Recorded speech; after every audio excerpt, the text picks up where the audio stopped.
Hello दोस्तों। अ, सो आज के सेशन में हम लोग डिस्कस करेंगे जावा के अंदर गार्बेज कलेक्शन के बारे में। ठीक है, आज हम डिस्कस करेंगे गार्बेज कलेक्शन के बारे में कि गार्बेज कलेक्शन क्या है, जावा के अंदर वो कैसे काम करता है और जो है इंटरव्यूज़ के अंदर या आपके जो एग्ज़ाम्स होते हैं, सर्टिफिकेशन के एग्ज़ाम्स हैं, उसके अंदर किस टाइप के क्वेश्चंस आ सकते हैं और आप उन्हें किस तरीके से हैंडल करेंगे। ठीक है? सो सबसे पहले समझते हैं कि गार्बेज कलेक्शन होता क्या है। ठीक है? जैसा कि आपको पता है कि जब जावा को डेवलप किया गया था, तो जो लोग जावा को डेवलप कर रहे थे, उन्होंने सोचा था कि हम जावा को बहुत ही सिंपल प्रोग्रामिंग लैंग्वेज बनाएँगे और actually Java is simple programming language, इसके अंदर कुछ भी ऐसा नहीं है कि जो आप समझ नहीं सकते हो। अभी तक आपने अगर सारे मेरे वीडियोज़ देखे होंगे, तो आपको ज़रूर ऐसा लगा होगा। ठीक है? सो उन्होंने जो है दूसरी प्रोग्रामिंग लैंग्वेजेस के अंदर जो प्रॉब्लम्स थी, उनको एनालाइज़ किया, उनको समझा और वो प्रॉब्लम्स जावा के अंदर ना हों, उसके लिए उन्होंने जो है जो भी इसको जावा को जिस तरीके से भी एनहांस कर सकते थे, एडवांस कर सकते थे, नए फीचर्स ऐड कर सकते थे, वो उन्होंने किया। उन्हीं फीचर में से एक जो फीचर था, वो था आपका गार्बेज कलेक्शन। ठीक है? सो गार्बेज कलेक्शन जावा के अंदर इंट्रोड्यूस किया गया, जावा को सिंपल बनाने के लिए, प्रोग्रामर्स की लाइफ़ को ईज़ी करने के लिए। ठीक है? अब ये जो गार्बेज कलेक्शन का कॉन्सेप्ट है, ये आपका मेमोरी मैनेजमेंट से रिलेटेड है। ठीक है? अब अगर आप में से जो है कुछ लोगों ने मुझे लगता है सभी लोगों ने जो है कभी न कभी सी प्लस प्लस पढ़ी होगी या सी पढ़ी होगी आप लोगों ने, ठीक है? तो एटलीस्ट सी तो सभी ने पढ़ी होगी, राइट? सो आपने देखा होगा सी के अंदर, सी प्रोग्रामिंग लैंग्वेज के अंदर जो है, आप जो है डायनेमिक मेमोरी एलोकेशन के लिए मैलॉक या कैलॉक का यूज़ करते हैं, राइट? अब अगर आपका जस्ट आपकी मेमोरी को जो है आपको याद दिलाने के लिए जो है आपको याद होगा कि अगर आप जो है मैलॉक या कैलॉक का यूज़ करके जो है मेमोरी एलोकेट करते हैं अपने वेरिएबल्स के लिए, अपने ऑब्जेक्ट्स के लिए रन टाइम पर डायनामिकली, तो आपकी रिस्पॉन्सिबिलिटी है कि आप उस मेमोरी को फ्री करें अपने प्रोग्राम के अंदर, ठीक है? आप खुद ही जो है उस मेमोरी को फ्री करें।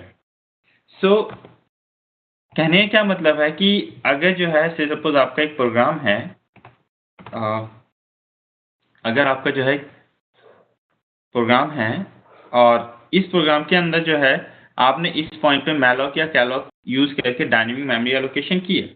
इसके बाद आपने कुछ और स्टेप किए और इस स्टेप पे लगता है आपको कि ये जो मेमोरी एलोकेट आपने यहाँ पे किया है, इस मेमोरी की अब ज़रूरत नहीं है। ओके?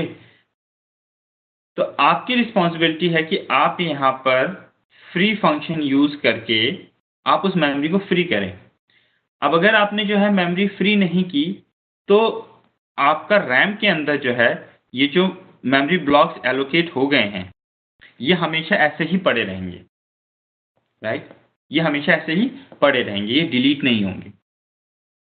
अब इसका प्रॉब्लम क्या है कि अभी तो मैंने 1-2 स्टेटमेंट्स का आपको एग्ज़ाम्पल दिया, बट आप जब कोई सॉफ्टवेयर बनाएँगे या कोई बड़ी एप्लीकेशन बनाते हैं, तो उसके अंदर आप बहुत बार जो है मेमोरी एलोकेशन करते हैं। अब अगर आप इस तरीके से मेमोरी एलोकेशन करते चले जाएँगे, ठीक है? तो एक ऐसा टाइम और आप जो है उसको फ्री नहीं कर रहे हैं, राइट? या अगर आप फ्री कर रहे हैं तो बहुत ही ध्यान से, बहुत ही इफ़ेक्टिवली अगर उसको फ्री नहीं कर रहे हैं, तो एक टाइम ऐसा आएगा कि आपके प्रोग्राम के लिए और मेमोरी नहीं बचेगी रैम के अंदर नए ऑब्जेक्ट्स को क्रिएट करने के लिए या नया मेमोरी एलोकेट करने के लिए। सो उस केस में क्या होगा? आपका प्रोग्राम क्रैश हो जाएगा और वो चलना बंद हो जाएगा, राइट? अब ये जो मेमोरी की बात हम यहाँ पे कर रहे हैं, ये यहाँ पे मैं एक छोटा-सा जो है पॉइंट और ऐड करना चाहूँगा। ये मेमोरी जो हम बात करते हैं, ये एक्चुअली आपकी रैम की मेमोरी होती है, ठीक है? जब आपकी एप्लीकेशन स्टार्ट होती है, तो आपका जो ऑपरेटिंग सिस्टम है, वो आपकी रैम का एक पार्ट एलोकेट करता है आपकी प्रोसेस के लिए या आपके प्रोग्राम के लिए। अब ये सपोज़ ये आपको जो है आप रैम का पार्ट है जो आपको एलोकेट किया गया है आपके प्रोग्राम को रन करने के लिए, आपकी प्रोसेस पे एलोकेट किया गया है ये memory by your operating system. अब आपकी रिस्पॉन्सिबिलिटी है कि आप इसकी मेमोरी को बहुत ही एफिशिएंटली यूज़ करें, ठीक है? आप जब आपको ज़रूरत है आप मेमोरी के अंदर जो ऑब्जेक्ट्स बनाइए, उनको यूज़ कीजिए और जैसे ही आपको लगता है कि अब इन ऑब्जेक्ट्स की हमें ज़रूरत नहीं है, आप उसको डिलीट कर दीजिए, ठीक है? नहीं तो वो फर्दर जो है थोड़े टाइम के बाद मे बी 1 दिन के बाद, 2 दिन के बाद और हो सकता है 10 दिन के बाद जो है, जब आपका प्रोग्राम कंटीन्यूअस चल रहा है, राइट? तो आपके प्रोग्राम के पास और मेमोरी नहीं रहेगी रैम में ऑब्जेक्ट्स क्रिएट करने के लिए, ठीक है? सो एक बहुत बड़ा प्रॉब्लम है ये, राइट? और ये देखा गया जो जावा के डेवलपर्स थे, जो जिन लोगों ने जावा को लिखा, उन्होंने देखा कि जो हमारे डेवलपर्स हैं, प्रोग्रामर्स हैं, वो बहुत बार ये गलती कर रहे हैं, ठीक है? बहुत सारी application most of the application के अंदर जो है मेमोरी लीक की प्रॉब्लम आती थी। क्यों? क्योंकि एक अच्छा मेमोरी मैनेजमेंट नहीं हो पा रहा है, राइट? अब या तो बहुत ही एक्सपर्ट्स डेवलपर्स को रखा जाए, जो सारी चीज़ों को उन्हें ट्रेनिंग है, उन्हें पता है, राइट? बट ये हर टाइम पॉसिबल नहीं हो पाता है कि छोटे-छोटे टास्क के लिए भी आप जो है बहुत ही एफिशिएंट, बहुत ही अच्छे डेवलपर्स को, एक्सपर्ट्स को लेकर आएँ। सो ये जो memory management poor memory management हो रहा था सी, सी प्लस प्लस के अंदर, इस प्रॉब्लम को फिक्स करने के लिए जब जावा डेवलप की गई, तो उन्होंने कहा कि हम कुछ इसको ऑटोमेट करेंगे, राइट? उन्होंने ये डिसाइड किया कि मेमोरी मैनेजमेंट का काम जो है हम डेवलपर के हाथ में नहीं दे सकते हैं। क्यों? क्योंकि डेवलपर के पास ऑलरेडी बहुत प्रेशर है, उसको बहुत सारे काम है, उसको लॉजिक डेवलप करना है, ये करना है, वो करना है। Is already overloaded with so many other things. तो ये प्रॉब्लम को सॉल्व करने के लिए उन्होंने कहा कि हम जो है मेमोरी मैनेजमेंट खुद से करेंगे। हमारे डेवलपर को जावा के अंदर सिर्फ ऑब्जेक्ट बनाना है, राइट? और ऑब्जेक्ट बना के वो भूल जाए।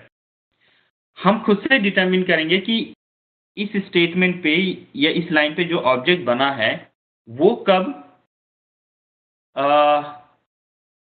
अनयूजेबल हो जाएगा और कब उसको मेमोरी से अगर हम रिमूव कर दें तो आपके सॉफ्टवेयर के अंदर, आपके एप्लीकेशन के ऊपर कोई इम्पैक्ट नहीं आएगा। ओके? तो उन्होंने एनालिसिस करके एक ऐसा जेडीके के अंदर जो एक ऐसा छोटा-सा मॉड्यूल ऐड किया, जो क्या करता है, आपकी रैम को जो है फ्रीक्वेंटली, ठीक है? और या एक पर्टिकुलर टाइम के बाद जो है सर्च करता है, आपकी पूरी रैम को सर्च करता है और देखता है कि इसके अंदर से कौन-कौन से ऑब्जेक्ट अब नॉट रीचेबल हो गए हैं या अनयूजेबल हो गए हैं, राइट? और मैं एक्चुअल प्रॉपर वर्ड यूज़ करूँगा, कौन-कौन से ऑब्जेक्ट नॉट रीचेबल हो गए हैं। अब अगर कोई ऑब्जेक्ट है, राइट, जो आपने यहाँ पे क्रिएट किया इस पॉइंट के ऊपर, अब वो नॉट रीचेबल हो गया है। नॉट रीचेबल मतलब उसको किसी भी तरीके से टच नहीं किया जा सकता, किसी किसी भी तरीके से उसको यूज़ नहीं किया जा सकता है। तो इसको तो यहाँ पे रहने की ज़रूरत नहीं है। तो आपका मेमोरी जब स्कैन होता है ना, वो जो मॉड्यूल उन्होंने बनाया है मेमोरी मैनेजमेंट करने के लिए जेडीके के अंदर, वो जब देखता है कि ये ऑब्जेक्ट हमारा अनरीचेबल हो गया है, वो इसको डिलीट कर देता है automatically.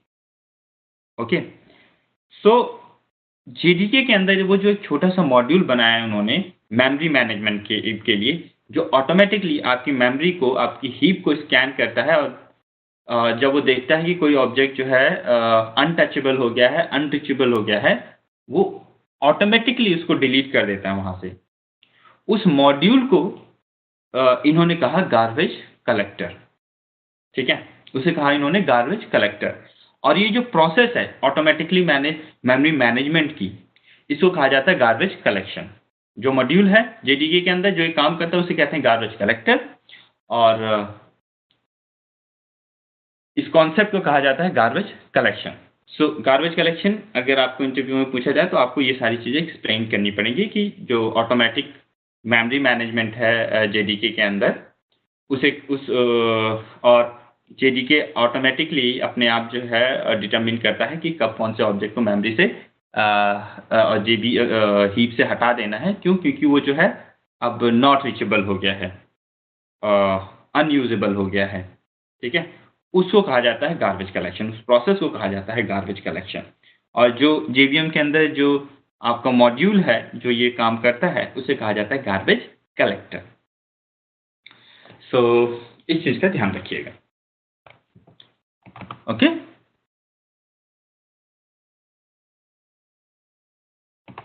So I hope so आपको ये समझ में आया होगा। अब इसके अंदर एक बड़ा इंपॉर्टेंट कॉन्सेप्ट है, एक और कॉन्सेप्ट है, राइट। सो आपको अगर गार्बेज कलेक्टर समझ में आया तो आगे बढ़ते हैं। गार्बेज कलेक्शन समझ में आया तो इसके अंदर एक और कॉन्सेप्ट है।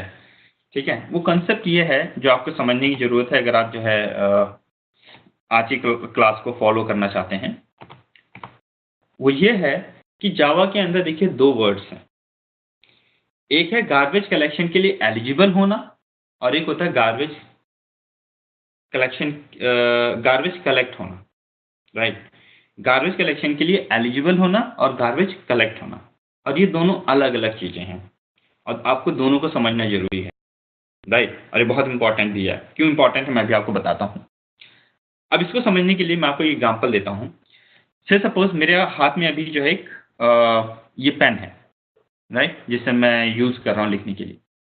मैं इसको यूज कर रहा हूँ लिखने के लिए, मैंने इसको यूज किया और अभी मैंने देखा कि ये चलना बंद हो गया, राइट। अभी ये चलना बंद हो गया। सो मैं क्या करूँगा, मेरे पास दूसरा पेन है, मैं उसको यूज करने लगूंगा, राइट। और इसको मैं जस्ट फेंक दूंगा। मैंने इसको जस्ट फेंक दिया ऐसे क्लासरूम के अंदर, राइट, लाइक दैट। मैंने फेंक दिया इसको, यहाँ पे फेंक दिया मैंने इसको, लो। ओके, सो आप क्या बोलेंगे?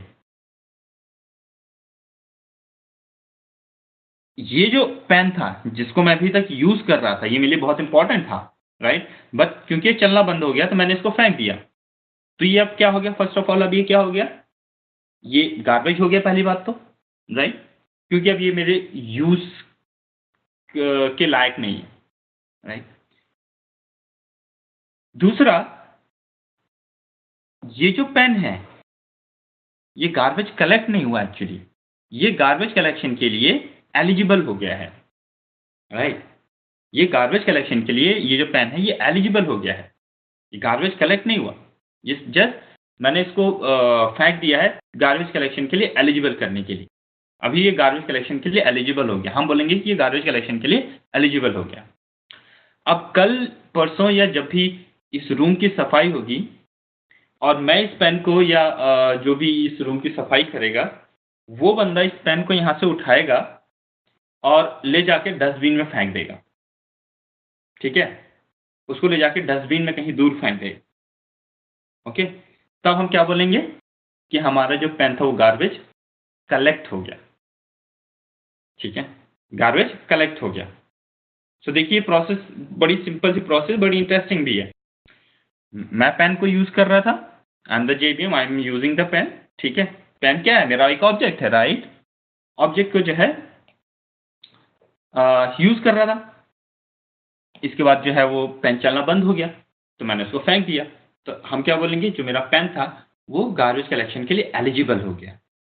अब जो है इस रूम को मॉनिटर कौन करता है कि कोई एक बंदा है यहाँ पे हमने रखा हुआ जो रूम की साफ सफाई करता है, स्वीपर जो है हमारा, वो आके देखता है और वो हमेशा स्कैन करता रहता है थोड़ी थोड़ी देर के बाद, ठीक है। तो स्कैन कर जो कौन करता है आपके जेबीएम के अंदर? Garbage collector. वो स्कैन करता रहता है, हाँ कोई डस्ट कोई गार्बेज तो नहीं पड़ा, कोई गार्बेज तो नहीं पड़ा, कोई गार्बेज तो नहीं पड़ा। वो इस रूम के अंदर देखता है कि यहाँ पे एक पेन पड़ा हुआ है, ठीक है, वो साइड में पड़ा हुआ है। तो क्या करेगा? रूम को साफ रखना उसकी रिस्पॉन्सिबिलिटी है। वो पेन को उधर से उठाता है, ले जाके डस्टबिन में फेंक देता है, राइट। तो गार्बेज कलेक्टर ने स्कैन किया आपके ऑब्जेक्ट को, जब उसने देखा कि ये यूजलेस हो गया है उसने ले जाके उसको डिस्ट्रॉय कर दिया। तो हम क्या बोलेंगे, अब हमारा जो ऑब्जेक्ट है वो गार्बेज कलेक्ट हो गया। अब यहाँ पे एक बड़ी इंपॉर्टेंट चीज है, वो ये है कि as a Java developer, right, आप कभी भी नहीं बता सकते हैं कि आपका जो ऑब्जेक्ट है वो गार्बेज कलेक्ट कब होगा। ना तो आपसे कोई पूछ सकता है, ना तो अगर आपसे कोई पूछता है तो आप बताएं, उसका आंसर आपको सीधा देना पड़ेगा कि मुझे नहीं मालूम। I don't know when a particular object will become, when it will be garbage collected. ठीक है, आपका ऑब्जेक्ट कब गार्बेज कलेक्ट हो जाएगा वो आप नहीं बता सकते, आपको नहीं पता है। ठीक है, बट आप क्या बता सकते हैं, आप 100% श्योरिटी के साथ आप ये बता सकते हैं कि आपका जो ऑब्जेक्ट है, जो आपका ऑब्जेक्ट है वो किस पॉइंट के बाद या किस पॉइंट पे गार्बेज कलेक्शन के लिए एलिजिबल हो जाएगा, किस पॉइंट पे गार्बेज कलेक्शन के लिए एलिजिबल हो जाएगा।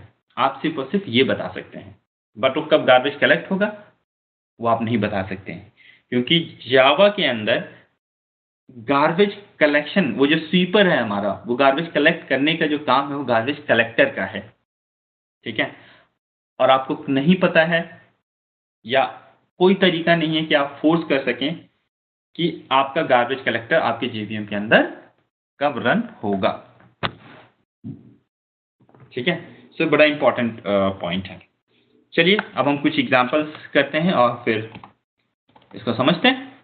ओके, सो इसको समझने के लिए मैं एक ऑब्जेक्ट क्लास क्रिएट कर रहा हूं।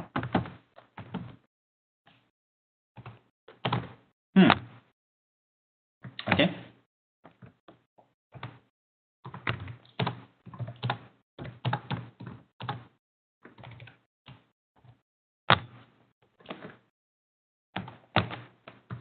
ओके,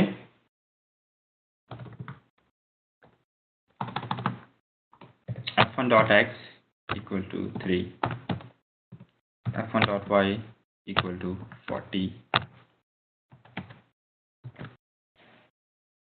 ओके, नेक्स्ट स्टेटमेंट में देखिए मैंने क्या किया।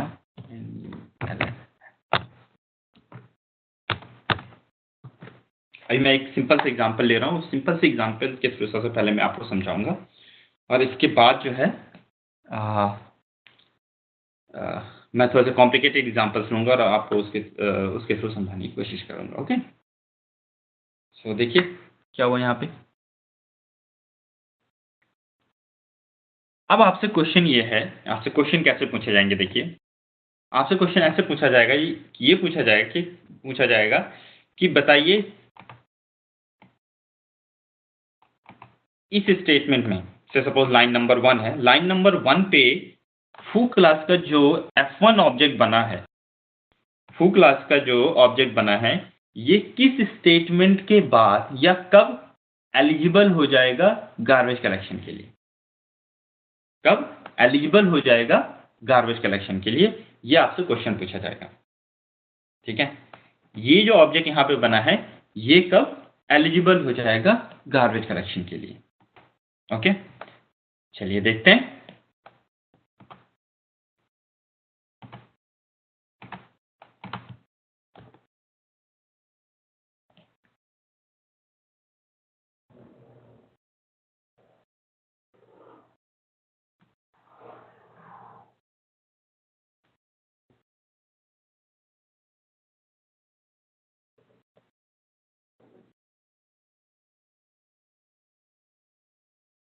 मेन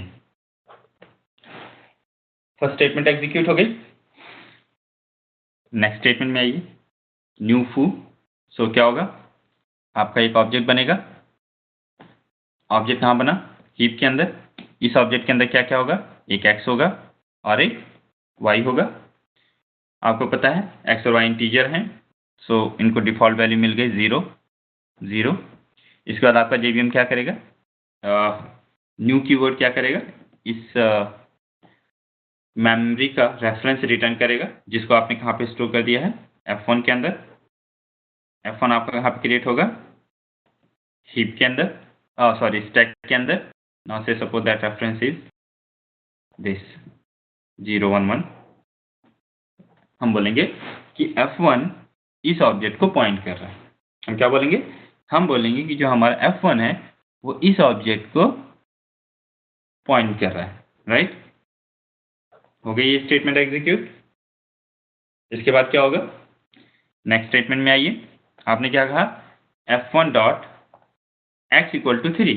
f1 जिस ऑब्जेक्ट को पॉइंट कर रहा है उसके अंदर x नेम नाम से एक वेरिएबल है, आप वहां पे क्या असाइन कर दीजिए, 3। नेक्स्ट स्टेटमेंट में आइए, f1 डॉट y आप वहां पे क्या कर दीजिए, 40। ये स्टेटमेंट भी एग्जीक्यूट हो गई। नेक्स्ट स्टेटमेंट में आप आइए। आपने क्या कहा, ये जो f1 रेफरेंस है ना, जिसके अंदर 0 और 1 था और वो इस मेमोरी लोकेशन को रेफर कर रहा था, आप उसके अंदर नल डाल दीजिए। नल, आपने नल डाल दिया। इसका मतलब क्या है कि ये रेफरेंस अब इस मेमोरी को रेफर नहीं कर रहा है, यानी कि ये जो लिंक था ये ब्रेक हो गया। अभी जब ये लिंक ब्रेक हो गया तो इसका मतलब क्या हुआ, इस मेमोरी लोकेशन को कोई रेफर नहीं कर। तो जब ये स्टेटमेंट एग्जीक्यूट होगी तो ऐसा होगा, f1 के अंदर नल आ गया। Got it. So this is. अब यहां पे क्वेश्चन है, क्वेश्चन ये है कि ये जो ऑब्जेक्ट बना हुआ है यहां पर, जो इस स्टेटमेंट में बना था, आप मुझे बताओ कि अभी तक आपने कोई भी ऐसा तरीका पढ़ा है, ठीक है, क्या कोई भी ऐसा तरीका पढ़ा है, कोई भी ऐसा वे है कि आप इस ऑब्जेक्ट को एक्सेस कर लें, आप इस मेमोरी लोकेशन को एक्सेस कर लें, इस मेमोरी लोकेशन को, है कोई तरीका? सोचिए, नहीं है। You are right. अगर होता तो मैं आपको जरूर बता देता। अभी तक इतनी क्लासेस हमने कर ली हैं, इतना सारा टाइम हमने लगा दिया है, अगर कोई ऐसा तरीका होता तो मैं आपको डेफिनेटली बता चुका होता।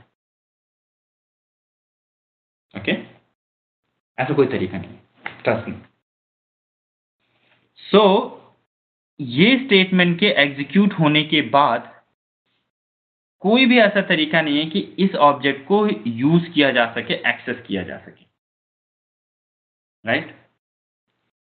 सो हम क्या कहते हैं कि after execution of this statement, after execution of this statement f1 equal to null, ये जो हमारा ऑब्जेक्ट जो लाइन नंबर 1 पे बना था, ये एलिजिबल हो जाएगा गार्बेज कलेक्शन के लिए। क्या हमने कहा, ध्यान से सुनिए, ये ऑब्जेक्ट हमारा एलिजिबल हो जाएगा गार्बेज कलेक्शन के लिए, एलिजिबल हो जाएगा गार्बेज कलेक्शन के लिए। ध्यान से सुनिए, मैंने ये नहीं बोला है कि गार्बेज कलेक्ट हो जाएगा, बट ये एलिजिबल हो जाएगा गार्बेज कलेक्शन के लिए। बट अभी ये गार्बेज कलेक्ट नहीं हुआ। गार्बेज कलेक्ट मतलब इसको मेमोरी से पूरा साफ हो जाए, डिलीट हो जाए ये ऑब्जेक्ट, बट अभी डिलीट नहीं हुआ। अब से सपोज यहाँ पे कुछ और स्टेटमेंट्स है, आपका जेबीएम ये स्टेटमेंट एग्जीक्यूट करता है, ये करता है, ये कर रहा है, ये कर रहा है, ये कर रहा है, अभी भी ऑब्जेक्ट यहाँ पे पड़ा हुआ है, तब ये गार्बेज कलेक्ट नहीं हुआ। जब आपका जेबीएम इस स्टेटमेंट में आता है, राइट, आपका जेबीएम गार्बेज कलेक्टर को इन्वोक कर देता है। यहां पे उसने क्यों किया है, इससे पहले क्यों नहीं किया, आई डोंट नो, ठीक है, आपको भी कभी पता नहीं चलेगा। ओके, कुछ चीजें होती हैं प्रिडिक्ट हम कर सकते हैं, वो कैसे करते हैं उसको जानने के लिए, उसको पढ़ने समझने के लिए हमें थ्रेड्स पढ़ना पड़ेगा। बट फिर भी अगर आप थ्रेड्स पढ़ भी लेंगे तब भी आप 100% गारंटी के साथ नहीं बोल सकते हैं कि वो गार्बेज कलेक्टर कब रन होगा। वो जेबीएम के मूड के ऊपर आप ऐसा समझ लीजिए। इस पॉइंट पे आपका गार्बेज कलेक्टर इन्वोक होता है। गार्बेज कलेक्टर जैसे ही इन्वोक होगा, वो जितने भी यहाँ पर ऑब्जेक्ट्स हैं मेमोरी के अंदर, जो है जितने भी ऑब्जेक्ट्स हैं, ओके, उनको देखेगा कि इसमें से कौन सा ऑब्जेक्ट नॉट रीचेबल हो गया है, कौन से ऐसे ऑब्जेक्ट्स हैं जिनको अब किसी भी तरीके से एक्सेस नहीं किया जा सकता है। ओके, वो देखेगा कि यार ये एक ऐसा ऑब्जेक्ट है, इसका एक रेफरेंस था f1 जो कि अब टूट चुका है, ठीक है, क्योंकि f1 के अंदर हमने कुछ और असाइन कर दिया। अब इस ऑब्जेक्ट के ऊपर इस ऑब्जेक्ट का कोई भी लाइव रेफरेंस नहीं है। इस स्टेटमेंट में जो F1 था वो इसका लाइव रेफरेंस था जब ये स्टेटमेंट एग्जीक्यूट हुई थी पहली वाली, इसको कहा जाता है लाइव रेफरेंस। इस ऑब्जेक्ट का कोई भी लाइव रेफरेंस नहीं है, सो ये नॉट रीचेबल हो गया है। अब नॉट रीचेबल हो गया है तो गार्बेज कलेक्शन के लिए एलिजिबल है, और वो क्या करेगा, इसको मेमोरी से डिलीट कर देगा कंप्लीटली, राइट। जब वो मेमोरी से आपका गार्बेज कलेक्टर उसको डिलीट कर देगा, हटा देगा, तो हम कहेंगे हमारा ऑब्जेक्ट एलिजिबल हो गया है गार्बेज कलेक्शन के लिए। ओ, हम बोलेंगे हमारा ऑब्जेक्ट गार्बेज कलेक्ट हो गया। I am sorry about that. ठीक है। जब ये ऑब्जेक्ट मेमोरी से कंप्लीटली रिमूव हो जाएगा तो हम बोलेंगे हमारा जो ऑब्जेक्ट है वो गार्बेज कलेक्ट हो गया। क्यों? क्योंकि कंप्लीट मेमोरी से डिलीट किया जा चुका है उसको। सो दोस्तों ये है, तो उसको ध्यान रखिएगा। इस तरीके से हमारा जो ऑब्जेक्ट है वो गार्बेज कलेक्ट हो गया।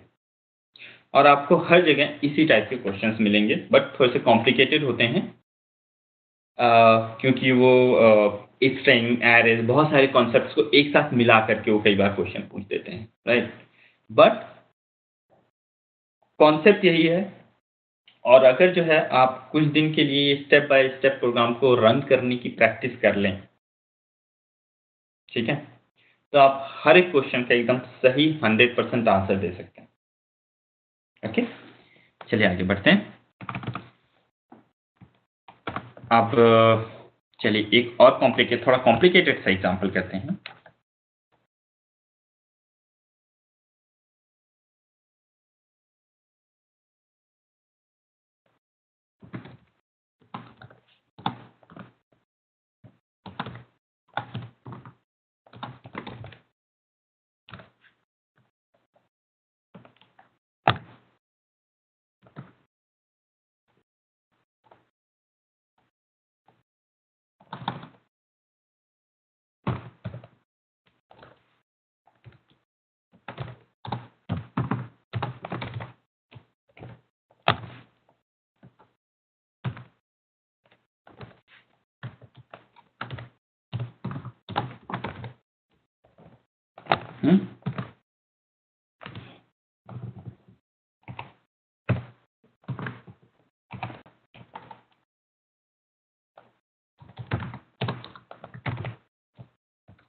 एक मेथड मैं यहाँ पे बना रहा हूँ, वॉइड कॉल, जो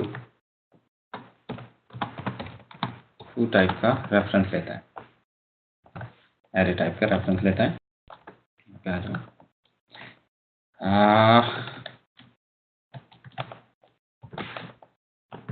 अभी यहाँ पे क्या करेंगे हम,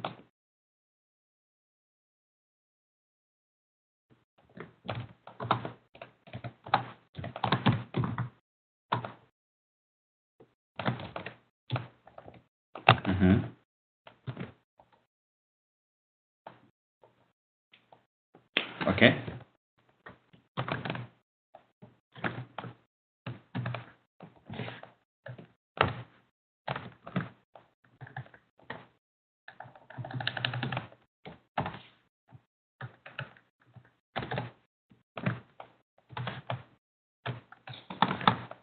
यहाँ पे क्या करेंगे हम, y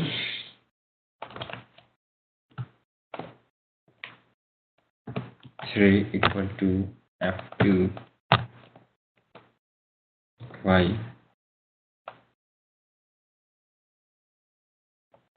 ओके।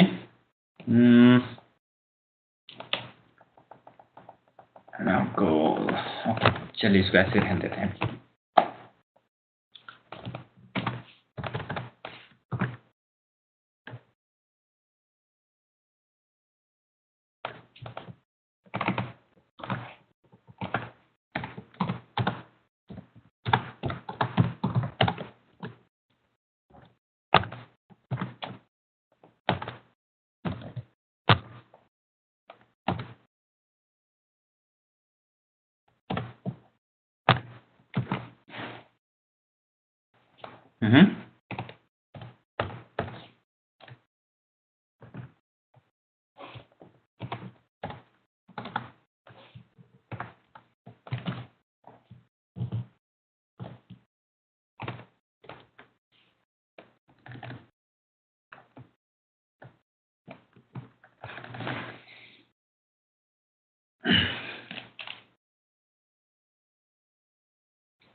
No.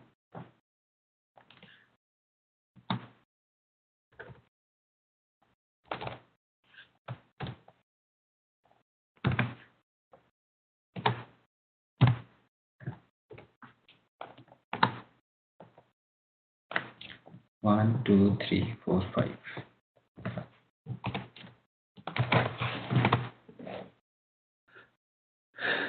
आपसे क्वेश्चन पूछा जाएगा, इंटरव्यूज के अंदर भी ऐसे क्वेश्चन पूछे जाते हैं, ठीक है, और सर्टिफिकेशन के अंदर भी आपसे क्वेश्चन ये पूछा जाएगा कि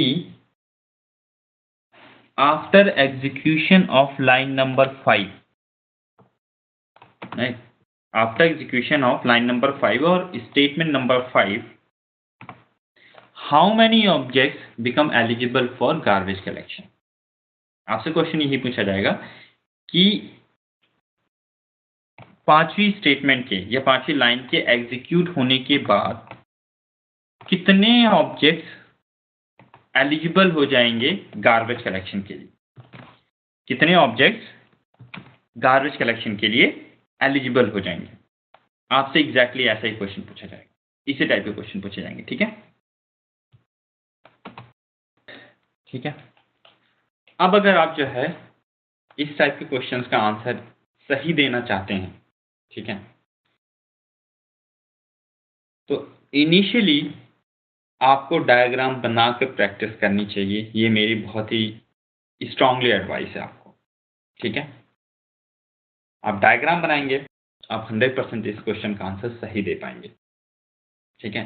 धीरे धीरे जब आपकी प्रैक्टिस हो जाएगी तो शायद आपको इसकी जरूरत नहीं पड़ेगी, ठीक है। याद है आपको जब हम लोग बहुत छोटे थे, जब हमने काउंटिंग स्टार्टिंग में सीखी थी, तो हम लोग कैसे काउंटिंग किया करते थे, आई मीन एडिशन हम लोग जो है कैसे सॉल्व करते थे। अगर हमारा टीचर जो है हमें हमारे टीचर ने 2+3 दिया है ऐड करने के लिए,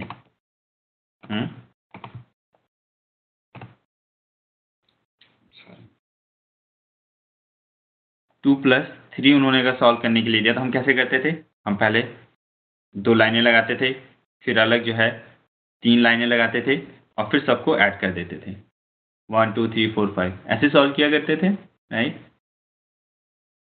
अब हमें जरूरत नहीं पड़ती ना, we can just visualise it, because अब हमने वो सीख लिया, बट स्टार्टिंग में तो ऐसे किया था। सो आप जाओ अभी सीख रहे हैं, जैसे आपने ये एडिशन सीखा था, सो आप वो डायग्राम बनाना सीख सकते हैं, राइट। बाकी आपकी मर्जी है। चलिए अब हम इस को सॉल्व करने के लिए डायग्राम बनाएंगे, स्टेप बाय स्टेप बेसिकली इसको एग्जीक्यूट करेंगे। सो सबसे पहले क्या होगा,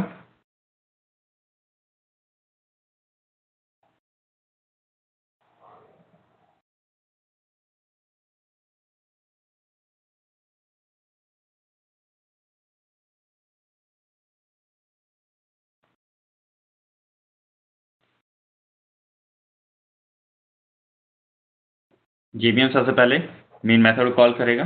तो देखिए उसने इस तरीके से मेन मेथड को कॉल कर दिया। इसके बाद क्या होगा,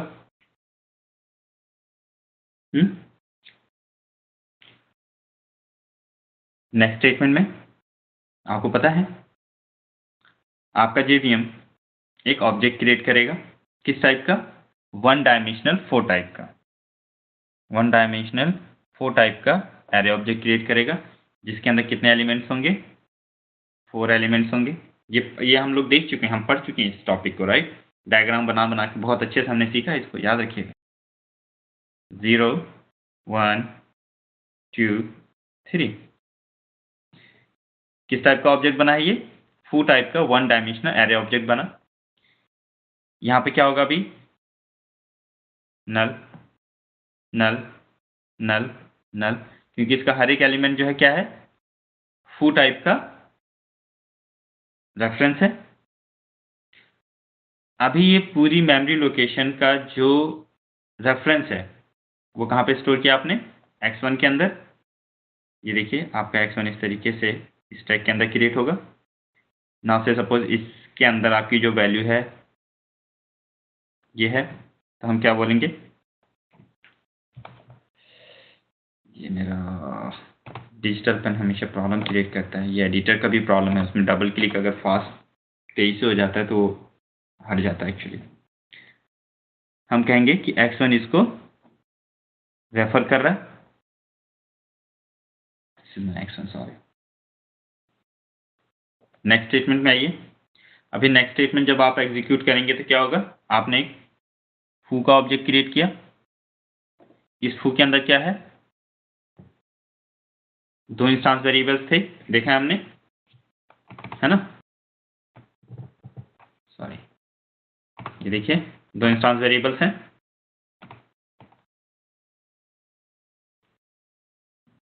क्या नाम उन इंस्टांस वेरिएबल्स का,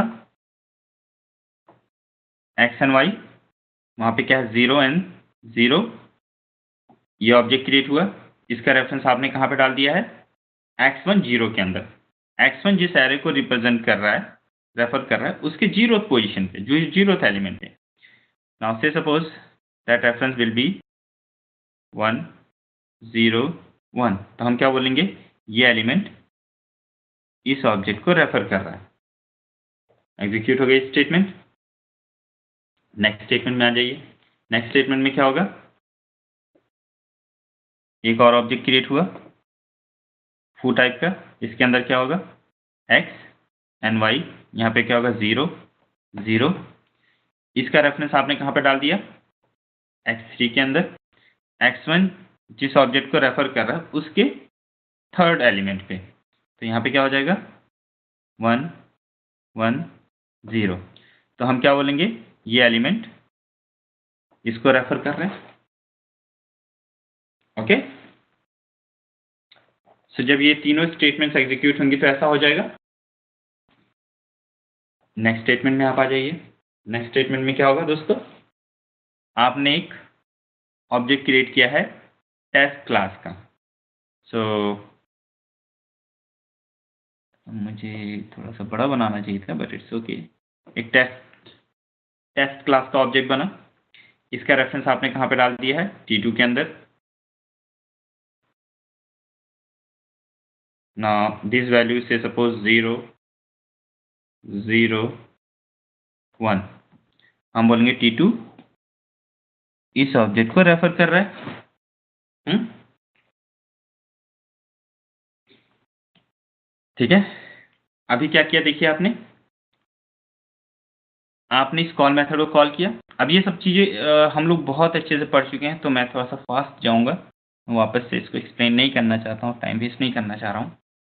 कॉल मेथड कॉल हुआ, यहाँ पे दिस होगा, इसके अंदर क्या होगा दोस्तों, 0 0 1 होगा। सो ये दिस भी जो है इस ऑब्जेक्ट को रेफर करेगा। ओके, मैं कलर चेंज करता हूँ। ओके, इसके बाद क्या होगा, अभी पूरी स्टेटमेंट एग्जीक्यूट नहीं हुई है, आपने x1 का रेफरेंस कहाँ पे डाल दिया है, y के अंदर। सो यहाँ पे एक लोकल वेरिएबल क्रिएट होगा y, इसके अंदर आपने कौन सी वैल्यू कॉपी कर दी, x1 की। आपने कहा कि x1 रेफरेंस के अंदर जो भी बिट पैटर्न पड़ा है उसको आप y के अंदर कॉपी कर दो। सो x1 के अंदर 1 1 1 था, तो इस y के अंदर क्या आ जाएगा, 1 1 1। तो आप क्या कहेंगे कि हमारा जो है y जो है इस एरे ऑब्जेक्ट को रेफर कर रहा है।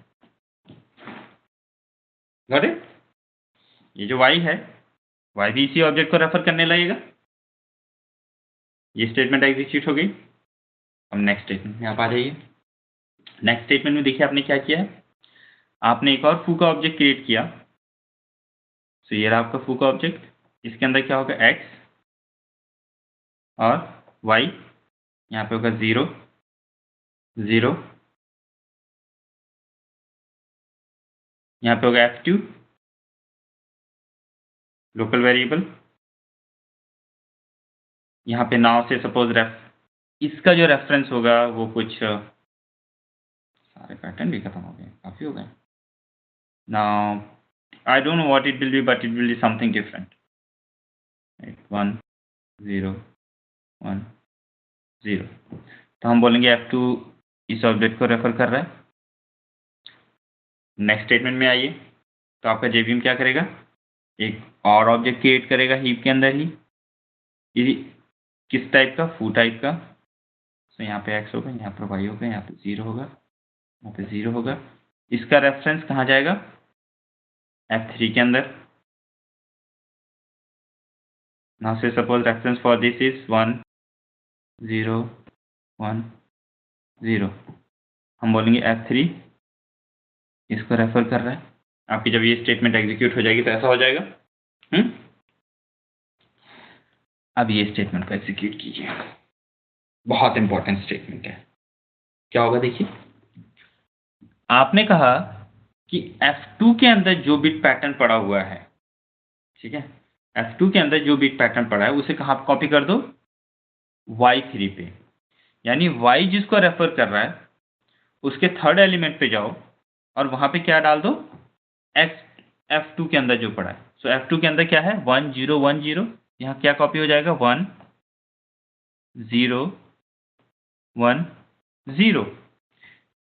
इसका मतलब क्या होगा कि ये जो एलिमेंट है अब वो किसको रेफर करने लगेगा, जिसको F2 कर रहा है, राइट। सो ये भी इसी वाले उसको ऑब्जेक्ट को रेफर करेगा और ये जो रेफरेंस था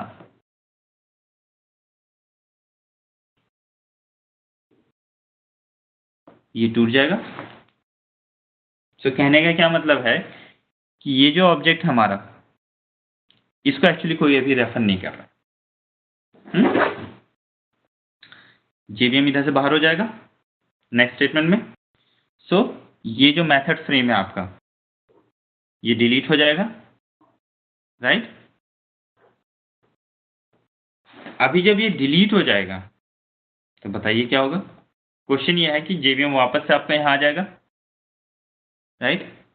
तो जे हमारा जो क्वेश्चन था वो ये था कि after execution of this statement कितने ऑब्जेक्ट्स एलिजिबल हो जाएंगे फॉर गार्बेज कलेक्शन, बताइए। ध्यान से इस डायग्राम को अगर आप देखें और आप अच्छे से बनाएंगे तो आपको एकदम पता चल जाए। देखिए पहला तो ये वाला ऑब्जेक्ट है। अब देखिए आपके पास क्या कोई तरीका है जिससे आप इस ऑब्जेक्ट को टच कर दें, इस ऑब्जेक्ट तक पहुंच पाए, नहीं। सो पहले तो ये ऑब्जेक्ट एक हमारा एलिजिबल हो गया फॉर गार्बेज कलेक्शन। अब इस मेथड के अंदर देखिए हमने दो ऑब्जेक्ट्स बनाए थे। पहला ऑब्जेक्ट जो है F2 एंड F3। F2 किसको पॉइंट कर रहा है, इसको, बट इसी वाले ऑब्जेक्ट को ये भी पॉइंट कर रहा है, देखिए, राइट। ये भी पॉइंट कर रहा है ना, because of this statement, right. So ये ऑब्जेक्ट भी एक्चुअली एलिजिबल हो जाता, ये ऑब्जेक्ट भी हमारा जो है वो एलिजिबल हो जाता, लेकिन आपने इसके रेफरेंस को यहां पर स्टोर करवा करके इसको आपने एलिजिबल होने से सेव कर लिया। आपने जो है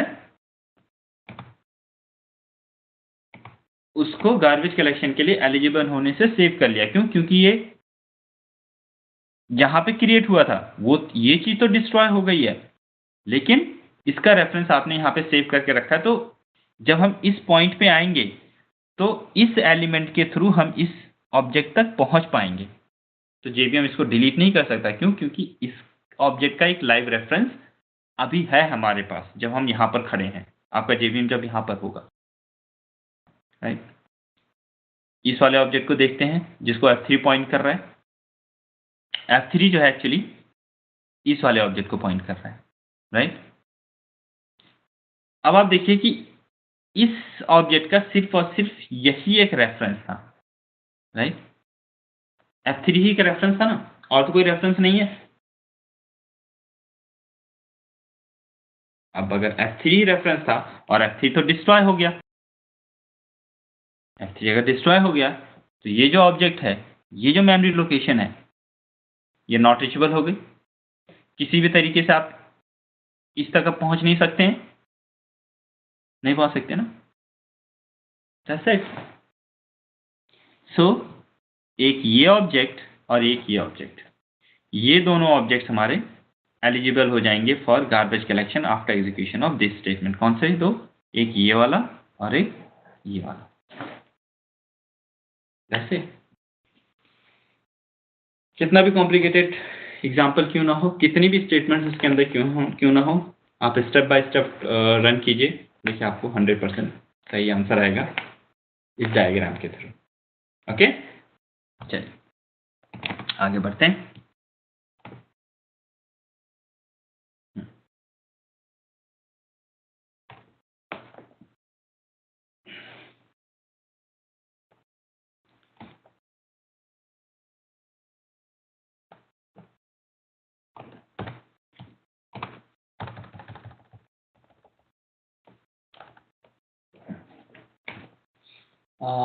क्या था, एक स्ट्रिंग का कर लेते हैं।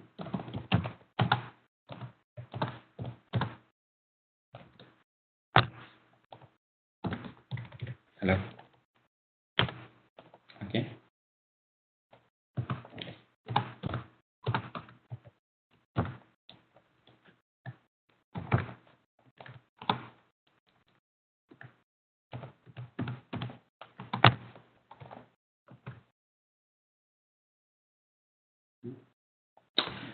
क्वेश्चन आपसे यह है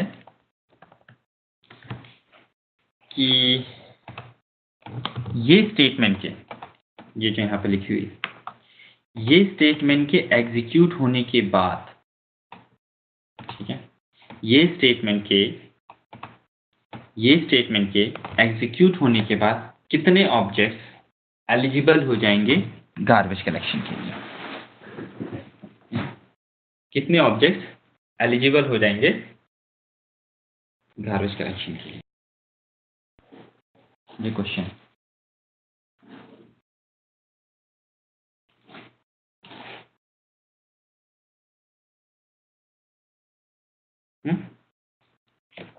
चलिए देखते हैं, जैसे हम रन करेंगे इसको।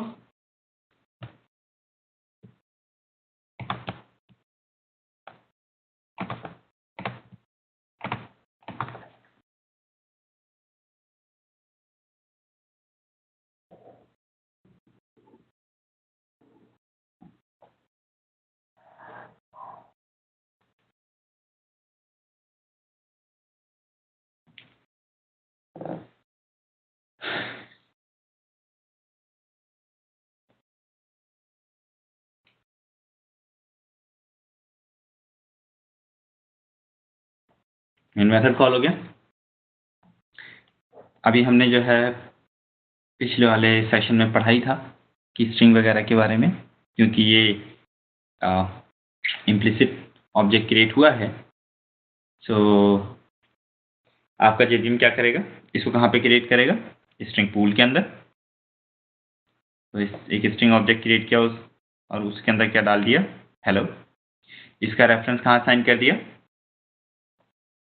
S1 के अंदर 0 1 1। तो हम बोलेंगे S1 इसको रेफर कर रहा है। और मैंने आपको जो इंटरनल लिस्ट बताई थी, इसका एक रेफरेंस जो है उसके अंदर भी चला जाएगा। सो ये इंटरनल लिस्ट से भी इसको रेफर करेगा। नेक्स्ट स्टेटमेंट में आ जाए। नेक्स्ट स्टेटमेंट में क्या होगा?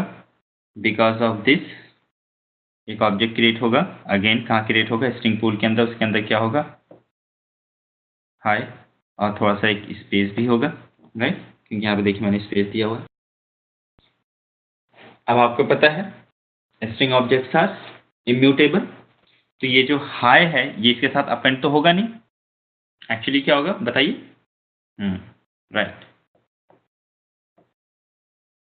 एक नया ऑब्जेक्ट क्रिएट होगा जिसके अंदर क्या होगा? S1 की वैल्यू प्लस ये हाई की वैल्यू। सो यहाँ पे एक नया ऑब्जेक्ट क्रिएट हुआ जिसके अंदर होगा हेलो स्पेस हाई। आपने क्या किया? इसका जो रेफरेंस था उसे आपने कहाँ असाइन कर दिया? S1 के अंदर। सो इस मेमोरी लोकेशन का जो रेफरेंस था वो आपने कहाँ असाइन किया? इस रेफरेंस के अंदर। तो इसके अंदर 0 1 1 था, ये 0 1 1 हट जाएगा और यहाँ पे क्या आ जाएगा? 1 1 1। सो हम बोलेंगे S1 किसको रेफर कर रहा है? इस ऑब्जेक्ट को रेफर कर रहा है, और ये जो रेफरेंस था ये टूट गया, राइट। अब आप देखिए यहाँ पर कितने ऑब्जेक्ट्स एलिजिबल हो गए गार्बेज कलेक्शन के लिए ये स्टेटमेंट के एग्जीक्यूट होने के बाद। इस ऑब्जेक्ट का कोई लाइव रेफरेंस है? लाइव रेफरेंस का मतलब होता है उस तक पहुंचा जा सके। मैं मानता हूं इस ऑब्जेक्ट का और इस ऑब्जेक्ट का रेफरेंस ये इंटरनल लिस्ट के अंदर होगा। ओके, इस इंटरनल लिस्ट के अंदर होगा, बट आपका गार्बेज कलेक्टर इस इंटरनल लिस्ट वाले रेफरेंस को लाइव रेफरेंस नहीं मानता, क्योंकि आपका प्रोग्राम इस रेफरेंस को यूज नहीं कर सकता। आपका प्रोग्राम इस रेफरेंस तक नहीं पहुंच सकता। ये इंटरनल है, इंटरनल कॉन्सेप्ट है जेबीएम का। सो ये दोनों ऑब्जेक्ट्स को आप देखिए, आपके पास कोई तरीका नहीं है इस ऑब्जेक्ट तक पहुंचने के लिए। तो हम बोलेंगे कि ये दोनों ऑब्जेक्ट्स अभी एलिजिबल हो गए हैं फॉर गार्बेज कलेक्शन। ये स्टेटमेंट के एग्जीक्यूट होने के बाद हेलो और हाय ये दोनों ऑब्जेक्ट्स एलिजिबल हो जाएंगे गार्बेज कलेक्शन के लिए। ओके, सो दोस्तों इसी तरीके से आपको जो है गार्बेज कलेक्शन की प्रॉब्लम्स को सॉल्व करना है। और बहुत सारे क्वेश्चंस हो सकते हैं, आप नेट पे सर्च कर सकते हैं, बुक्स में सर्च कर सकते हैं, आप उनको ट्राई कीजिए अगर आप जो है गार्बेज कलेक्शन के ऊपर अच्छी कमांड करना चाहते हैं। ओके, चलिए आगे बढ़ते हैं।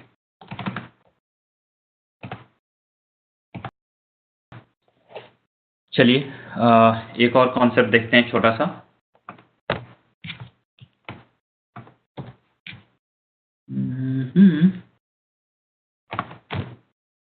Okay,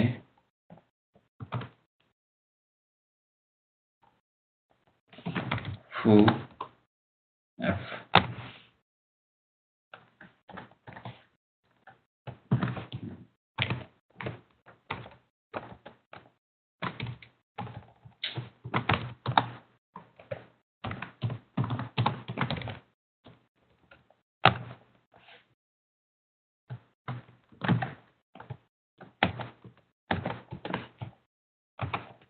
your F2 is your F3।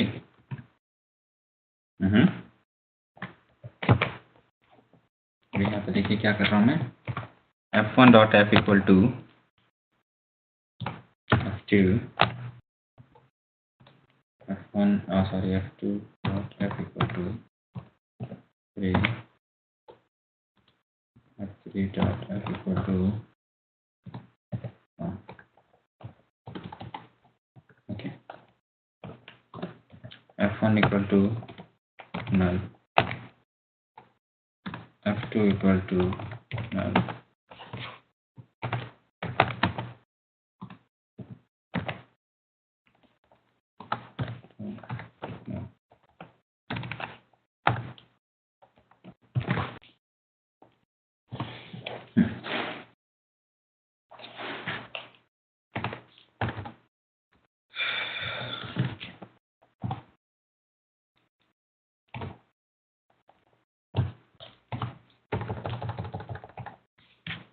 Question ये है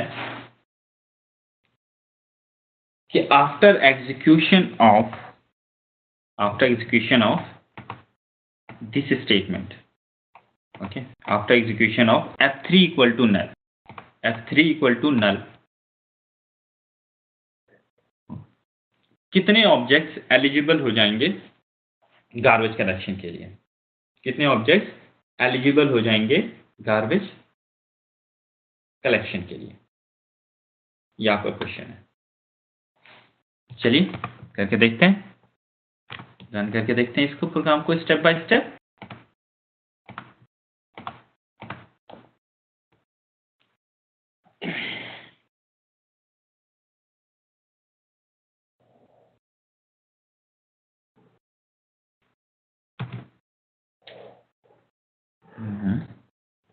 इस बार मुझे हीप जो है थोड़ा सा बड़ा बनाना पड़ेगा। ये स्टेटमेंट में आ जाइए।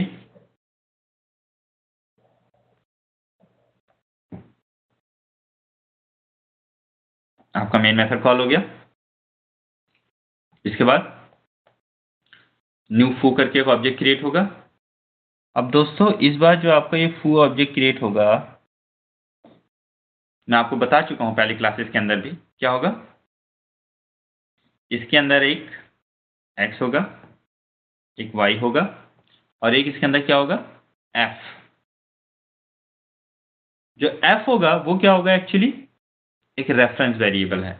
f क्या है, एक रेफरेंस वेरिएबल है। मींस ये जो f है ये एक फू टाइप के ऑब्जेक्ट को रेफर कर सकता है। जैसे ये आपने रेफरेंस वेरिएबल की ब्रिक की है ना, f1 f2 f3, वैसे ही यहाँ पे भी होगा, बट इस बार क्या है, वो ऑब्जेक्ट के अंदर है। ऑब्जेक्ट क्रिएट हुआ, मेमोरी एलोकेट हुई, अब उनको डिफॉल्ट वैल्यूज मिलेगी। आपको जैसा कि पता होगा इंटीजर को डिफॉल्ट वैल्यू क्या मिलती है, 0 0, और रेफरेंसेस को डिफॉल्ट वैल्यू क्या मिलती है, बताइए, नल। तो यहाँ पे हो जाएगा नल। इसका जो रेफरेंस होगा वो रिटर्न होगा, कहाँ पे आ जाएगा वो, f1 के अंदर, यहाँ पे होगा 0 1 1। तो हम कहेंगे कि f1 इसको रेफर कर रहा है। f2 पे आ जाइए, सेम होगा, एक ऑब्जेक्ट क्रिएट होगा, x y and f। Again यहाँ पे क्या होगा, 0 0 एंड नल। इसका रेफरेंस कहाँ जाएगा, f2 के अंदर, यहाँ पे क्या आएगा, 1 0 1। हम बोलेंगे f2 इसको रेफर कर रहा है। सेकंड स्टेटमेंट एग्जीक्यूट हो गई। थर्ड स्टेटमेंट में आइए,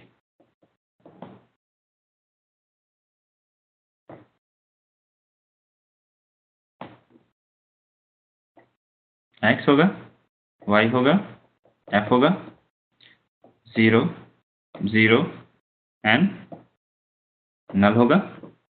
इसका रेफरेंस कहाँ जाएगा, f3 के अंदर, 0 0 1 होगा। तो हम बोलेंगे f3 इसको रेफर कर रहे हैं।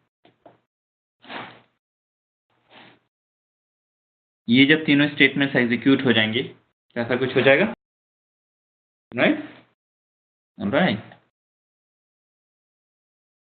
अब स्टेटमेंट में आइए, आपने क्या बोला, f1 जिस ऑब्जेक्ट को रेफर कर रहा है ना, उसके अंदर f बोल करके एक एलिमेंट है, एक एलिमेंट है जिसका नाम है, एक इंस्टांस वेरिएबल है जिसका नाम है f। उसके अंदर क्या कॉपी कर दीजिए, जो f2 के अंदर पड़ा हुआ है। अब f2 के अंदर क्या है, 1 0 1। तो यहाँ पे क्या कॉपी हो जाएगा, 1 0 1, और ये नल हट जाएगा। अब 1 0 1 से ये f2 अगर इस मेमोरी लोकेशन को पॉइंट कर रहा है, तो ये एलिमेंट, ये इंस्टांस वेरिएबल भी तो इसी को पॉइंट करने लगेगा ना, राइट। सिमिलरली f2 के f के अंदर क्या डाल दो, f3 की वैल्यू। तो f3 के अंदर क्या है, 0 1 1। तो यहाँ पे क्या आ जाएगा, 0 0 1। तो हम क्या बोलेंगे, ये इसको रेफर कर रहा है। ओके, नेक्स्ट स्टेटमेंट में आ जाइए, f3 dot f equals to f1, यानी f1 के अंदर क्या है, 0 1 1। तो ये हट जाएगा और यहाँ क्या आ जाएगा, 0 1 1। हम बोलेंगे ये इस ऑब्जेक्ट को रेफर कर रहा है, राइट। इसे एक्चुअली कहा जाता है साइक्लिक डिपेंडेंसी। एक ऑब्जेक्ट दूसरे के ऊपर डिपेंड है। जैसे अगर आप इस ऑब्जेक्ट तक आते हैं तो आप यहाँ से इसको एक्सेस कर सकते हैं और यहाँ से इसको एक्सेस कर सकते हैं, राइट। साइक्लिक डिपेंडेंसी है तीनों ऑब्जेक्ट के बीच में, एक दूसरे के ऊपर। ये स्टेटमेंट एग्जीक्यूट हो जाएंगे तो ऐसा हो जाएगा। नेक्स्ट स्टेटमेंट में आइए। नेक्स्ट स्टेटमेंट में आपने कहा f1 इक्वल टू नल, यानी f1 जिसको रेफर कर रहा है, f1 जो रेफरेंस वेरिएबल है, इसके अंदर आप क्या डाल दीजिए, नल। f2 के अंदर क्या डाल दीजिए, नल। तो यहाँ पे क्या हो जाएगा, नल। f3 के अंदर क्या डाल दीजिए, नल। तो यहाँ पे क्या हो जाएगा, नल। यानी कि ये तीनों रेफरेंस ही हमारे टूट गए। हो गया।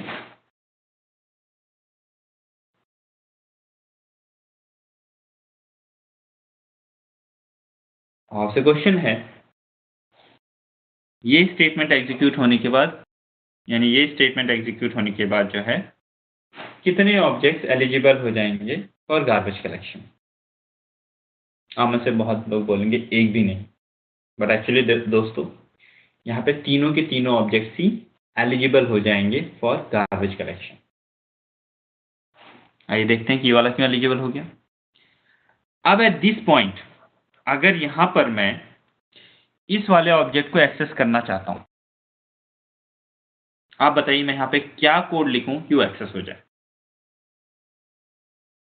इस मेमोरी लोकेशन को एक्सेस करने के लिए मेरे पास सिर्फ एक ही हैंडलर था, एक ही रेफरेंस था F1, बट F1 भी अब किसको पॉइंट नहीं कर रहा है। F1 के अंदर तो नल डाल दिया हमने, तो क्या मैं इसको एक्सेस कर सकता हूं इस F1 के थ्रू?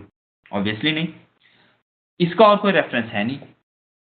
अब आप बोलेंगे कि इसका रेफरेंस तो यहां पर है ना जिंदा, ये इस F के अंदर, तो आप सही बोल रहे हैं, इस F के अंदर है रेफरेंस, बट इस F को पहुंचने के लिए, ठीक है, मुझे ये मेमोरी का एक्सेस चाहिए, इस ऑब्जेक्ट का एक्सेस चाहिए। इस ऑब्जेक्ट का एक इकलौता एक्सेस क्या था, इस ऑब्जेक्ट तक पहुंचने के लिए सिर्फ और सिर्फ एक हैंडलर जो था, एक ही रेफरेंस जो था, वो कौन सा था हमारा F3, उसके ऊपर हमने नल डाल दिया, यानी ये तो एग्जिस्ट नहीं कर रहा है, तो मैं यहां तक भी नहीं पहुंच पा रहा हूं। अब आप बोलेंगे इसका रेफरेंस यहां पे तो है, तो ठीक है, यू आर राइट कि मैं इसके थ्रू यहां तो पहुंच सकता हूं, लेकिन इस मेमोरी इस ऑब्जेक्ट को एक्सेस करने के लिए एकमात्र रेफरेंस जो था वो हमारा F2 था, और उसको आपने हटा दिया यहां से। अब F2 के थ्रू मैं इसको एक्सेस नहीं कर पाऊंगा। सो अगर आप ध्यान से देखें कि तो ये जो ऑब्जेक्ट्स हैं आपस में एक दूसरे को तो रेफर कर रहे हैं, बट जो पेरेंट ऑब्जेक्ट है उसी तक पहुंचने का कोई रास्ता नहीं है स्टैक से। तो हम कहते हैं कि ऑब्जेक्ट्स रेफर कर रहे हैं अभी भी एक दूसरे को because of cyclic dependency, but object को एक्सेस करने का कोई तरीका नहीं रहेगा। अब ऑब्जेक्ट को एक्सेस करने का कोई तरीका नहीं रहेगा तो हम बोलते हैं कि objects are not reachable. Objects are not reachable तो they are eligible for garbage collection. So after execution of this statement ये तीनों के तीनों एलिजिबल हो जाएंगे गार्बेज कलेक्शन, ठीक है। सो ये भी एक पॉइंट है, ध्यान में रखिएगा, आपको ऐसे भी क्वेश्चन मिल सकते हैं। चलिए आगे बढ़ते हैं।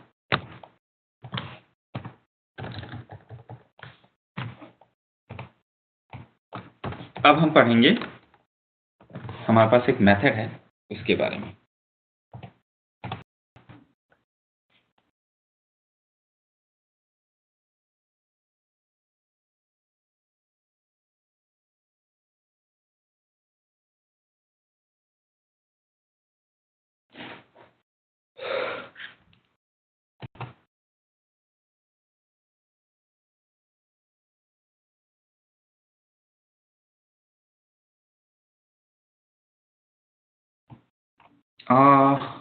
एक सेकेंड। ओके,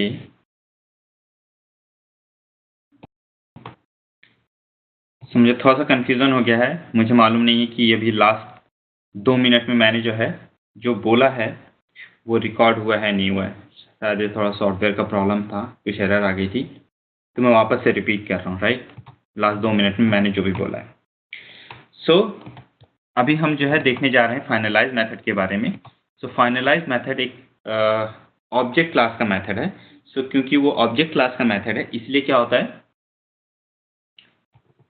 जावा की हर एक क्लास के पास वो फाइनलाइज मेथड होता है, क्योंकि आपको पता है कि जावा की हर एक क्लास ऑब्जेक्ट क्लास को जरूर एक्सटेंड करती है। सो अभी तक हमने जितनी भी क्लासेस बनाई हैं हर एक क्लास के अंदर फाइनलाइज मेथड था। ओके, अब फाइनलाइज मेथड का यूज क्या वो देखिए। आपको पता है कि अगर आपने एक ऑब्जेक्ट क्रिएट किया बट उस ऑब्जेक्ट का अगर कोई लाइव रेफरेंस नहीं रह जाता है और वो ऑब्जेक्ट नॉट रीचेबल हो जाता है तो वो ऑब्जेक्ट गार्बेज कलेक्शन के लिए एलिजिबल हो जाता है। अब जब भी आपका गार्बेज कलेक्टर रन होगा और वो मेमोरी को स्कैन करेगा और वो देखेगा कि यहाँ पे एक ऑब्जेक्ट पड़ा हुआ है जिसका कोई लाइव रेफरेंस नहीं है, जो अनरीचेबल हो गया है, तो क्या करता है, उस ऑब्जेक्ट को हीप से डिलीट कर देता है। बट हीप से ऑब्जेक्ट को डिलीट करने से जस्ट पहले, ठीक है, वो उस ऑब्जेक्ट के ऊपर फाइनलाइज मेथड को कॉल करता है।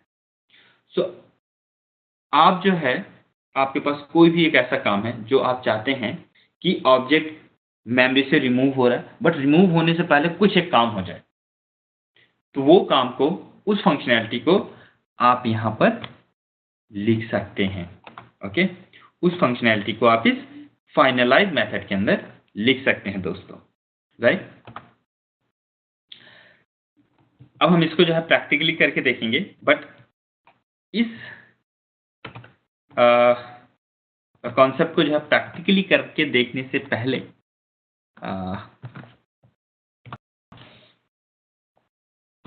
इसको रन करने से पहले हम इससे पहले ये देखें कि फाइनलाइज मेथड कब और कैसे कॉल होता है। मुझे आपको एक और चीज़ बतानी पड़ेगी। एक्चुअली मुझे पहले बताना चाहिए था, उसको डिस्कस करना चाहिए था। वह आपका जीसी है। सो इंटरव्यूज के अंदर आप लोगों को एक्चुअली बहुत बार एक क्वेश्चन पूछा जाएगा, और मल्टीपल चॉइस के अंदर भी आपको ये क्वेश्चन बहुत बहुत मिलेगा। और वो क्वेश्चन ये होता है कि क्या कोई एक ऐसा तरीका है जावा के अंदर, क्या कोई भी तरीका है जावा के अंदर जिसके थ्रू आप गार्बेज कलेक्टर को फोर्स कर सकें, जिसके थ्रू जो है आप जेवीएम को ये बोलें कि भाई चलो, अब जो भी आप काम कर रहे हो उसको रोको और गार्बेज कलेक्टर को अब रन कर दो। सो क्वेश्चन आपका जो है बहुत सारे अलग अलग तरीके से पूछा जा सकता है कि क्या कोई ऐसा तरीका है जिससे आप जो है गार्बेज कलेक्शन को फोर्स करें। तो इसका आंसर है नो। ठीक है, आपका इंटरव्यू शायद आपको कुछ कुछ बोलेगा, देखो ऐसे कर सकते हैं, ऐसे कर सकते हैं, आपको कन्विंस करने की कोशिश करेगा, बट आपको जो है एकदम स्टिक रहना है कि नहीं सर, ऐसा कोई तरीका नहीं है जावा के अंदर जिसके थ्रू आप गार्बेज कलेक्शन को फोर्स कर पाए। ठीक है, बट हमारे पास कुछ एक ऐसे तरीके हैं, ठीक है, कुछ एक मेथड्स हैं जावा के अंदर दिए गए हैं, जिनको अगर आप कॉल करें तो आप एक रिक्वेस्ट भेज सकते हैं अपने जेवीएम को। ठीक है, ध्यान से सुनिए, मैंने कौन सा वर्ड यूज किया। आप एक रिक्वेस्ट, एक पोलाइट रिक्वेस्ट भेज सकते हैं अपने जेवीएम को कि भाई प्लीज गार्बेज कलेक्शन को रन कर दीजिए, गार्बेज कलेक्टर को स्टार्ट कीजिए, मुझे थोड़ा मेमोरी चाहिए। ठीक है, अब आपने क्योंकि रिक्वेस्ट किया है और भी पोलाइट रिक्वेस्ट किया है, तो आपके जेवीएम के ऊपर डिपेंड करता है कि वो आपकी रिक्वेस्ट को एक्सेप्ट करता है या नहीं। हो सकता है उसको लगे कि यहाँ पे कोई और इंपॉर्टेंट वर्क चल रहा है, तो वो आपकी रिक्वेस्ट को कंप्लीटली इग्नोर कर देगा। सो हमारे पास एक सिस्टम क्लास के अंदर एक मेथड है जीसी। ओके, बहुत सारे लोगों का ऐसा परसेप्शन है, मानना है कि इस मेथड के through, system dot GC method के थ्रू आप गार्बेज कलेक्शन को फोर्स कर सकते हैं, बट नहीं, ये गलत परसेप्शन है। सिस्टम डॉट जीसी जब आप मेथड कॉल करते हैं तो आप एक्चुअली एक रिक्वेस्ट भेजते हैं अपने जेवीएम को, जो रिक्वेस्ट कुछ इस तरीके की होती है कि भाई मुझे जो है मेमोरी की कुछ ज़्यादा ज़रूरत है, प्लीज़ गार्बेज कलेक्टर को रन कर दीजिए, प्लीज़ गार्बेज कलेक्टर को रन कर दीजिए। अब आपका जेवीएम हो सकता है सुन ले, हो सकता है उसको इग्नोर कर दे, बोला हटो, I don't have time for your request, ऐसा बोल सकता है। ठीक है, सो इसको ध्यान रखिएगा, काफ़ी इंपॉर्टेंट पॉइंट है ये। आइए देखते हैं। foo f1 equal to new foo।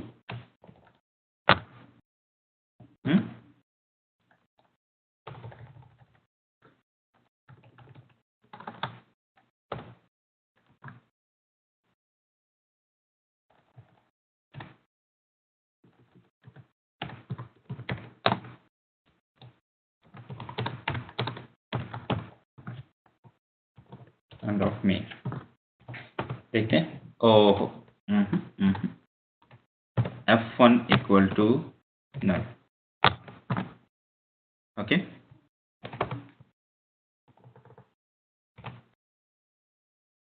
वाह, ये देखिए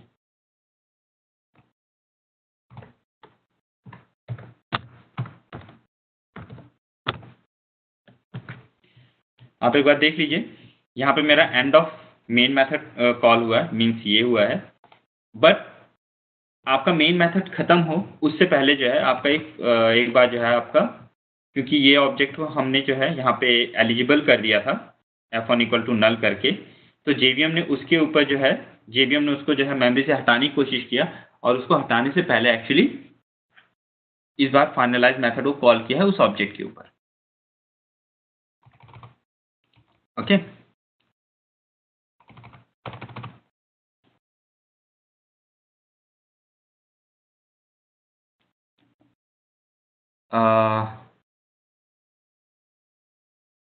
क्या बताने वाला था मैं आपको, ठीक है।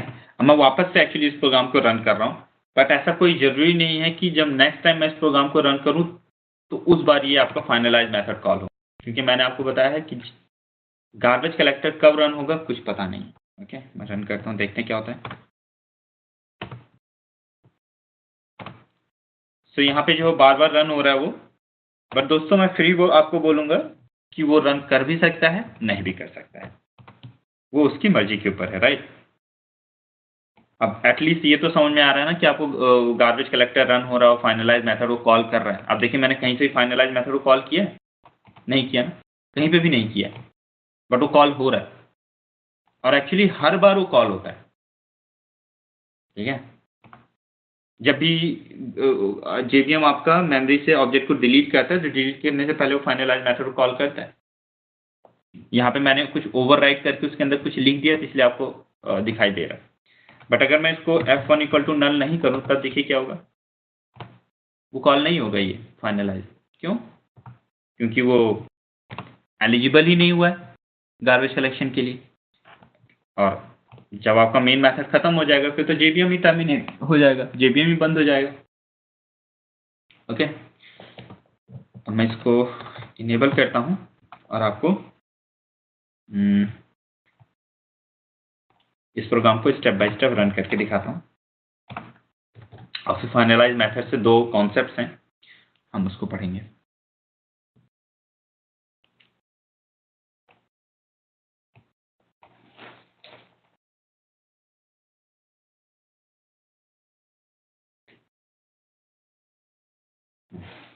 क्या था?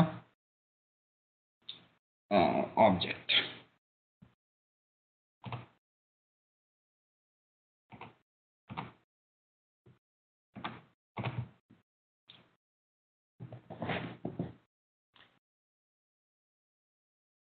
सो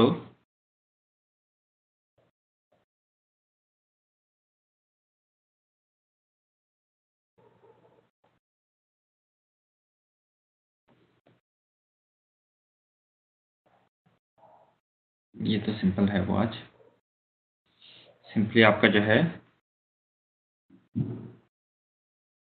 मेन मेथड कॉल हुआ, एक ऑब्जेक्ट क्रिएट हुआ फू का, उसके अंदर क्या होगा x एंड y, यहाँ पे होगा 0 0, राइट। और इसका रेफरेंस जो है कहाँ पे चला जाएगा, f1 के अंदर। सो f1 आपका एक रेफरेंस वेरिएबल क्रिएट होगा स्टैक के अंदर, यहाँ पे होगा 0 1, हम बोलेंगे ये इसको रेफर कर रहा है, ये स्टेटमेंट एग्जीक्यूट हो गया। नेक्स्ट स्टेटमेंट में क्या होगा, f1 dot x equal to 66, इसका मतलब क्या है, f1 जिसको रेफर कर रहा है उसके x के अंदर क्या डाल दो, 66 डाल दो, ये स्टेटमेंट एग्जीक्यूट हो गया। नेक्स्ट स्टेटमेंट में आइए, क्या होगा दोस्तों, f1 जिसके अंदर 0 1 1 है, ठीक है, sorry, continue,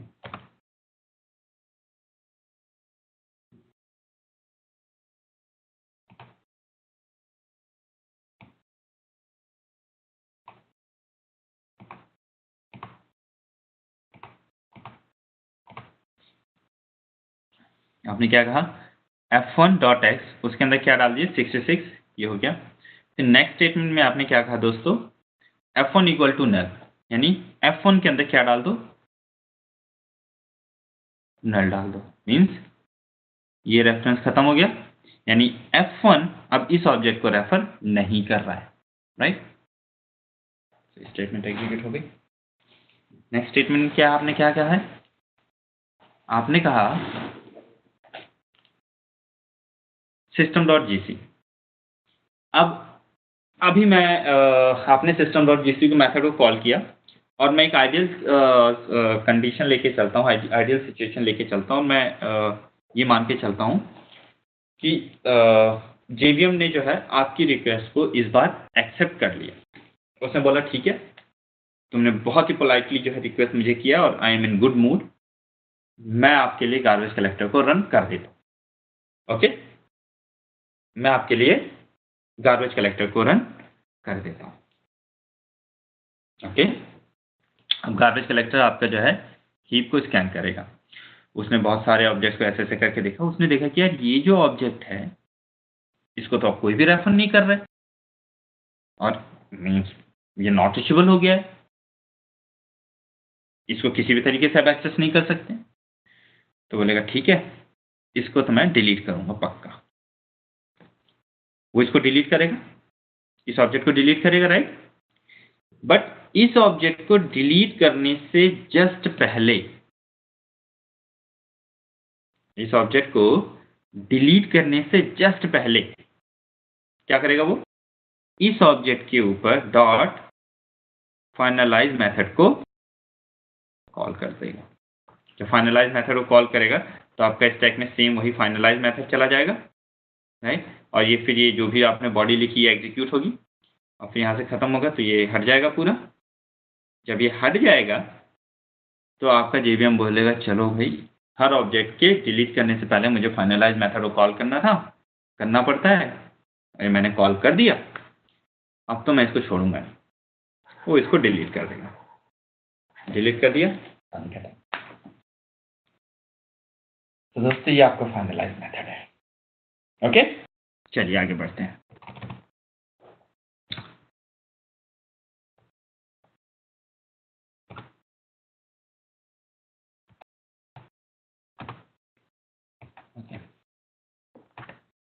hmm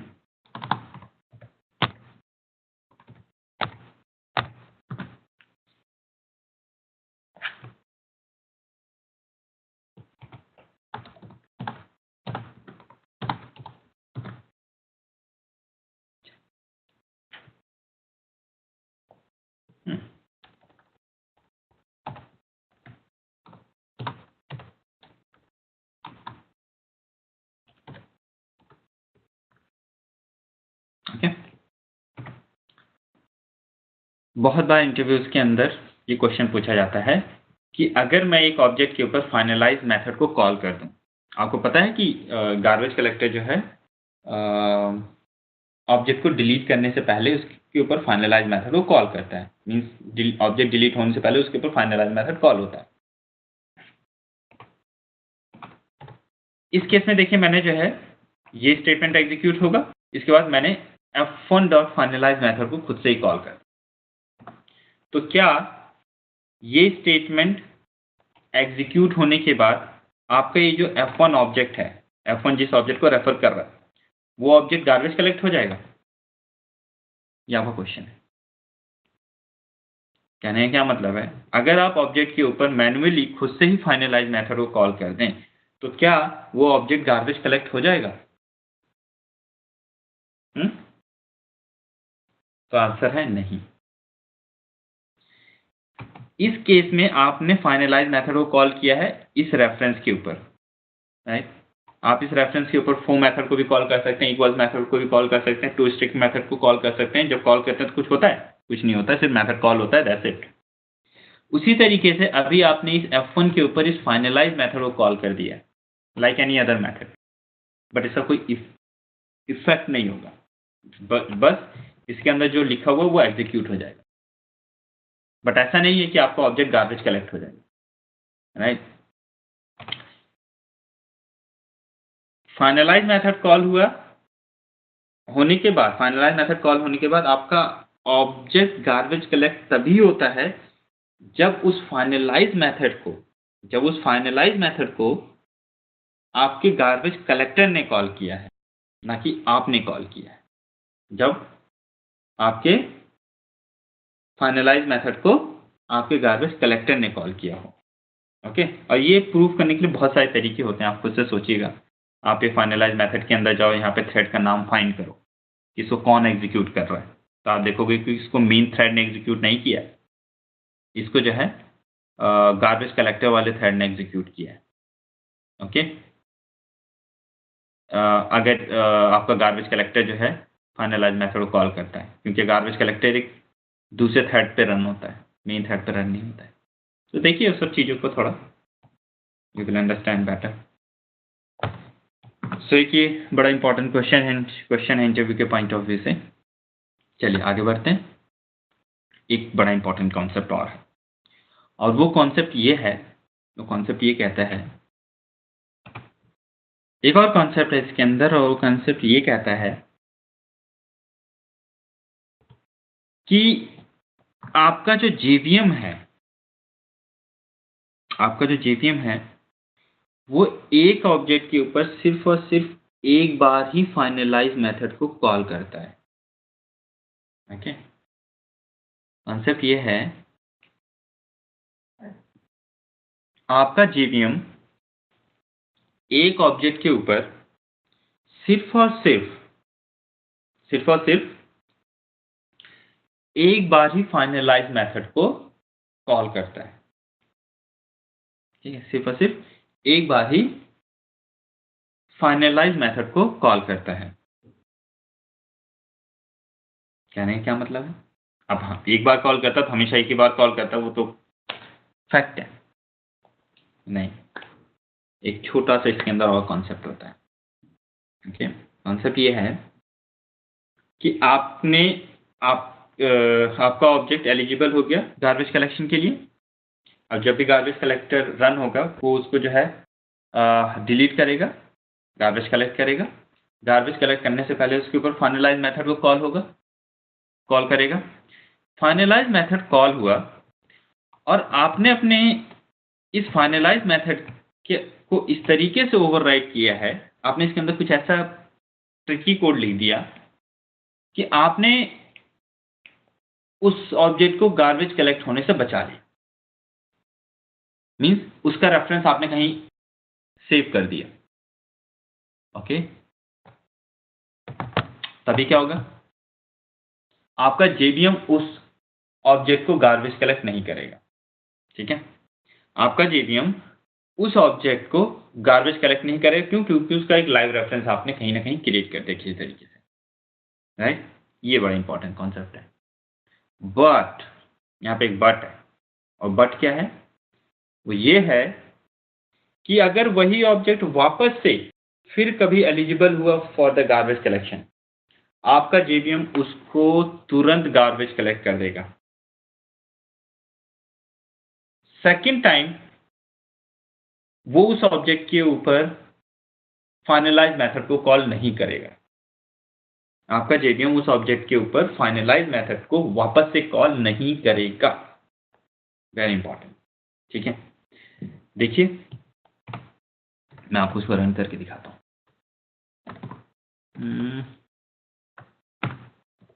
static to F1, any problem? No problem, right. मैंने स्टैटिक इस टेस्ट क्लास के अंदर जो है एक फू टाइप का रेफरेंस वेरिएबल बनाया जिसका नाम है f, जो स्टैटिक है। कर सकता हूँ, वन और सर्टेनली कर सकता हूँ यार। Test class dot f equal to this, ये कर सकता हूँ, 100% कर सकता हूँ। ओके,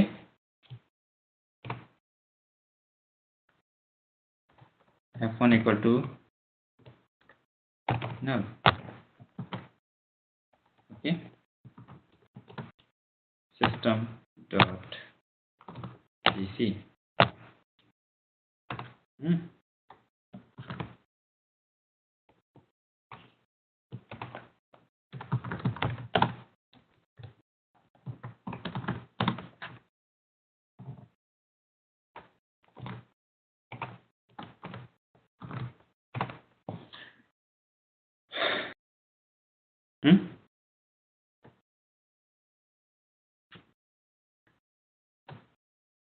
अभी अगर मैं करूं f dot okay f equal to null, correct, f equal to नल,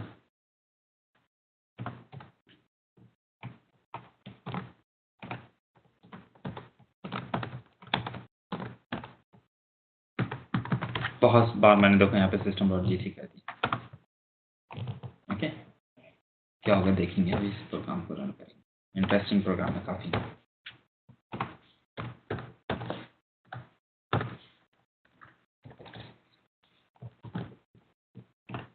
यहाँ पे आता है, चलिए इसको रन करते हैं और फिर देखते हैं क्या होता है। ओके,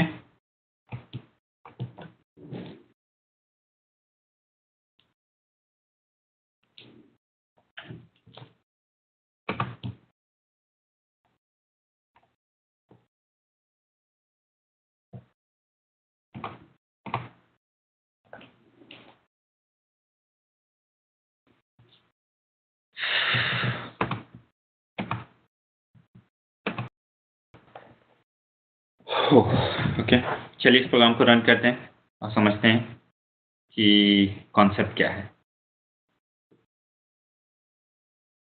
ओके, रिकॉर्डिंग मोड, चलिए। सो जब आप इस प्रोग्राम को रन करेंगे तो ऑब्वियसली ये होगा, ये होगा, क्योंकि इसमें इस बार मुझे एक स्टैटिक वेरिएबल क्रिएट करना है, तो मुझे इस बार मेथड एरिया भी बनाना पड़ेगा ताकि आपको मैं समझा सकूं। यहाँ पे देखिए, आपका सबसे पहले मेन मेथड कॉल हुआ, इसके बाद ऑब्जेक्ट क्रिएट हुआ। किस टाइप का ऑब्जेक्ट क्रिएट हुआ? एक्स एंड वाई 0 0, और इस ऑब्जेक्ट का जो रेफरेंस था वो कहाँ हमने डाल दिया? F1 के अंदर 0 1 1, यानी ये इसको रेफर कर रहा है। हो गया। इसके बाद F1 dot x equal to 66, F1 जिससे रेफर कर रहा उसके एक्स के अंदर क्या डाल दो भैया? 66, ये हो गया। फिर आपने क्या किया? F1 dot null, F1 equal to null means आपने रेफरेंस को तोड़ दिया और यहाँ पे आपने क्या साइन कर दिया? नल, यानी ये F1 अब किसी को रेफर नहीं कर रहा। सो after execution of this statement क्या हुआ? आपका ये जो ऑब्जेक्ट था ये एलिजिबल हो गया फॉर गार्बेज कलेक्शन, राइट। अब यहाँ पे आ जाओ, आपने कहा सिस्टम डॉट जी सी इक्वल सिस्टम डॉट जी सी। अब मैं फिर से एक आइडियल सिचुएशन लेके चलता हूँ। आपने रिक्वेस्ट किया अपने जेवीएम को कि भाई प्लीज़ जो है गार्बेज कलेक्शन को रन कर दीजिए, गार्बेज कलेक्टर को रन कर दीजिए। आपके जेवीएम ने आपकी रिक्वेस्ट को तुरंत एक्सेप्ट कर लिया। आपका जेवीएम आएगा और हीप को सर्च करेगा। वो देखता है कि ये जो ऑब्जेक्ट है इसका कोई लाइव रेफरेंस नहीं है, या ये नॉट रीचेबल हो गया, तो क्या करेगा? इसको बोलेगा तो इसको तो मैं डिलीट कर सकता हूँ, डिलीट करूंगा, पक्का डिलीट करूंगा। बट वो ऑब्जेक्ट को डिलीट करने से पहले, ठीक है, ऑब्जेक्ट को डिलीट करने से पहले आपको पता है उसके ऊपर फाइनलाइज मेथड को कॉल करता है। सो उसने फाइनलाइज मेथड को कॉल किया, यहाँ पर फाइनलाइज मेथड कॉल हो गया। सो आपका स्टैक में फाइनलाइज मेथड जाएगा लाइक दैट। मैं एक चीज़ बताना आपको भूल गया कि जब ये आपकी टेस्ट क्लास लोड हुई थी एकदम स्टार्टिंग में, ठीक है, तो मेथड एरिया के अंदर आपका टेस्ट क्लास लोड हुआ। आपको पता है कि अगर जब क्लास लोड होती है तो आपका जेवीएम उसी टाइम पे सर्च करता है, देखता है कि क्या कोई स्टैटिक वेरिएबल है। अगर कोई स्टैटिक वेरिएबल होता है तो वो उसी टाइम उसके लिए मेमोरी एलोकेट कर देता है, राइट, उसको उसी टाइम क्रिएट कर देता है, इनिशियलाइज कर देता है, स्टैटिक ब्लॉक कॉल कर लेता है। मैं बताना भूल गया था यहाँ पे डायग्राम के अंदर, सो बता दे रहा हूँ आपको। तो जब आपकी ये टेस्ट क्लास लोड हुई थी जेवीएम के अंदर, तो उसी टाइम ये जो मेथड एरिया है, कॉमन एरिया है, यहाँ पे कहीं पे अपना एक एफ नाम से रेफरेंस क्रिएट हो गया था। ये एफ नाम से रेफरेंस क्यों क्रिएट हुआ? Because of this. ठीक है, क्यों आपने एक फू टाइप का रेफरेंस क्रिएट किया जो स्टैटिक है। तो यहाँ पे एक रेफरेंस क्रिएट हो गया, बट इसके अंदर क्या होगा? नल होगा। अभी नल होगा, क्यों? क्योंकि ये किसी को रेफर नहीं कर पा रहा। ओके, सो आपके गार्बेज कलेक्टर ने इस ऑब्जेक्ट के ऊपर इस फाइनलाइज मेथड को कॉल कर दिया। फाइनलाइज मेथड को जब उसने कॉल किया तो क्या हुआ? इस स्टेटमेंट के अंदर देखिए आपने क्या कहा, ये जो टेस्ट क्लास है उसके अंदर f नाम से एक स्टैटिक वेरिएबल है, उसके अंदर क्या असाइन कर दो? दिस की वैल्यू। राइट, दिस की वैल्यू मतलब क्या है? इस ऑब्जेक्ट का रेफरेंस। दिस हमेशा क्या होता है? जिस ऑब्जेक्ट के ऊपर वो इंस्टांस मेथड को कॉल किया गया है उसी का रेफरेंस। राइट, सो इसका क्या था रेफरेंस? 011। सो इस 011 को आपने कहाँ असाइन कर दिया? इस f1 के अंदर, इस f के अंदर, इस स्टैटिक वेरिएबल के अंदर जो यहाँ पे टेस्ट क्लास के मेथड टेबल में क्रिएट है। सो यहाँ पे क्या आ गया? 0 1 1। राइट, अब हम क्या बोलेंगे? ये 0 1 1 से आपका ये जो रेफरेंस है, स्टैटिक रेफरेंस जो टेस्ट क्लास के अंदर है f, वो इस ऑब्जेक्ट को रेफर करने लगेगा। ये स्टेटमेंट एग्जीक्यूट हो गई। आपका जेवीएम ये स्टेटमेंट एग्जीक्यूट करेगा। जब वो स्टेटमेंट एग्जीक्यूट करेगा तो ये प्रिंट करेगा और फिर यहाँ से बाहर आ जाएगा। अब आपका जेवीएम यहाँ पर पहुंचा, हाँ भाई चलो इसको डिलीट करना है, इसके ऊपर फाइनलाइज एनालाइज मेथड कॉल कर दिए हैं, अब इसको डिलीट कर देते हैं। बट वो जैसे इसको डिलीट करने जा रहा है वो देखता है, अरे ये तो धोखा हो गया, इसका एक लाइव रेफरेंस क्रिएट हो गया वो फाइनलाइज मेथड के अंदर। इसका तो एक लाइव रेफरेंस है यहाँ पे। ओह माय गॉड, जेवीएम बोलेगा इसको तो अब हम डिलीट नहीं कर सकते हैं, इसको हम डिलीट नहीं कर सकते क्योंकि इसका एक लाइव रेफरेंस हो गया। जेवीएम ने बोला, आपके वो सॉरी गार्बेज कलेक्टर ने बोला इसको हम डिलीट नहीं कर सकते क्योंकि इसका एक लाइव रेफरेंस क्रिएट हो गया। आपका garbage collector will keep a note of this, बोलेगा ठीक है तुझे तो मैं छोड़ूंगा नहीं, नेक्स्ट टाइम तुझे बताऊंगा बेटे। ठीक है, अब आपका प्रोग्राम आगे चलेगा और आपने इस तरीके से ये कोड लिख करके आपने ऑब्जेक्ट को गार्बेज कलेक्ट होने से बचा लिया। बट इसके ऊपर फाइनलाइज मेथड एक बार कॉल हो चुका है। ओके, इसके बाद ये स्टेटमेंट एग्जीक्यूट होगा। अब आपने जो है नेक्स्ट स्टेटमेंट में क्या किया, ये जो f था जो इस ऑब्जेक्ट को पॉइंट कर रहा था, आपने यहाँ पे 0 1 1 हटा दिया और यहाँ पे आपने फिर से क्या डाल दिया? नल। इसका मतलब क्या किया आपने? ये जो कनेक्शन था, ये जो f जिसको रेफर कर रहा था, आपने उसको तोड़ दिया। यानी कि इस ऑब्जेक्ट को अगेन अब कोई रेफर नहीं कर रहा है। सो अब ये फिर से एक बार एलिजिबल हो गया फॉर गार्बेज कलेक्शन। हो गया ना? ठीक है, फिर से आपने कहा system.gc, चलो भैया system.gc तो बहुत अच्छी बात है।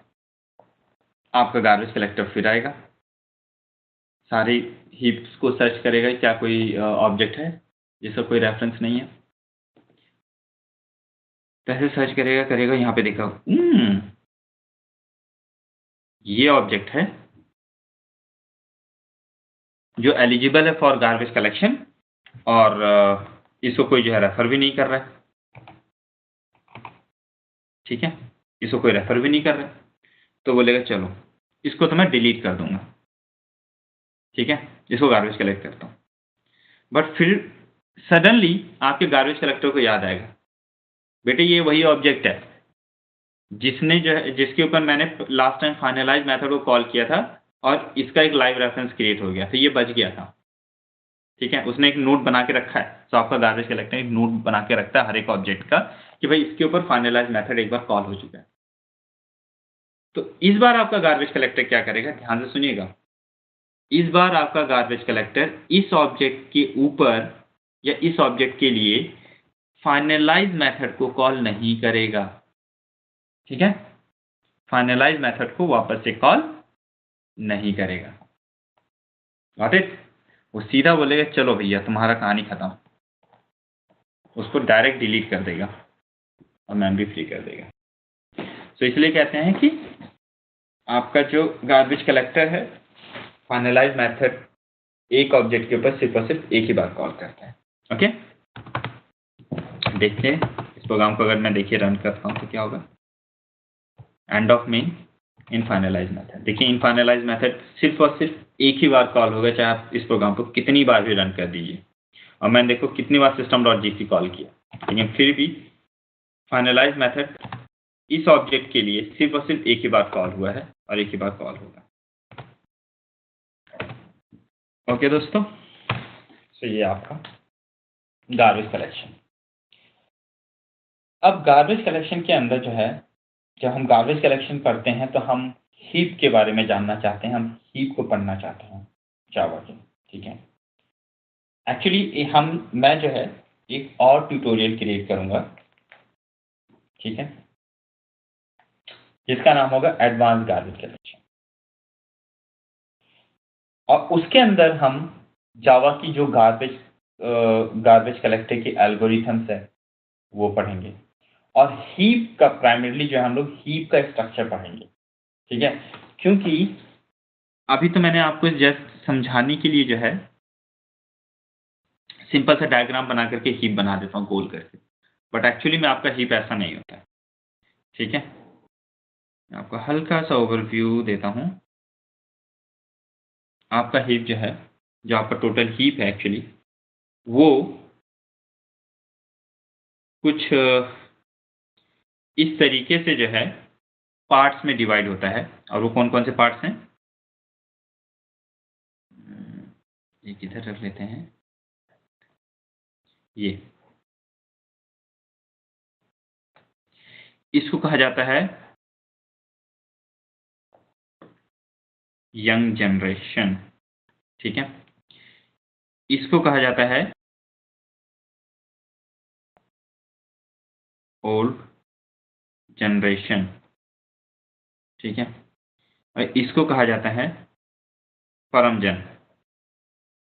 Permanent generation. ओके,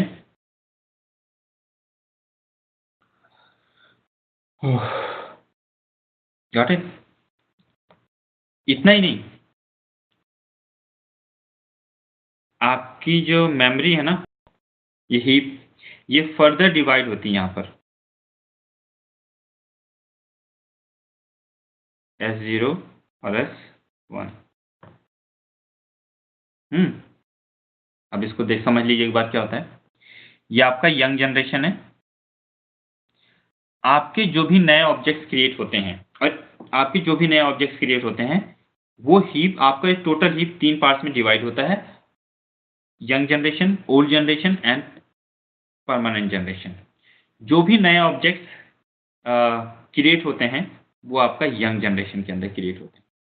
ठीक है, फिर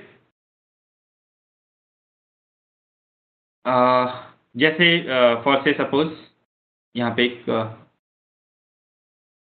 आपका ऑब्जेक्ट है। ठीक है, थोड़ा टाइम के बाद जो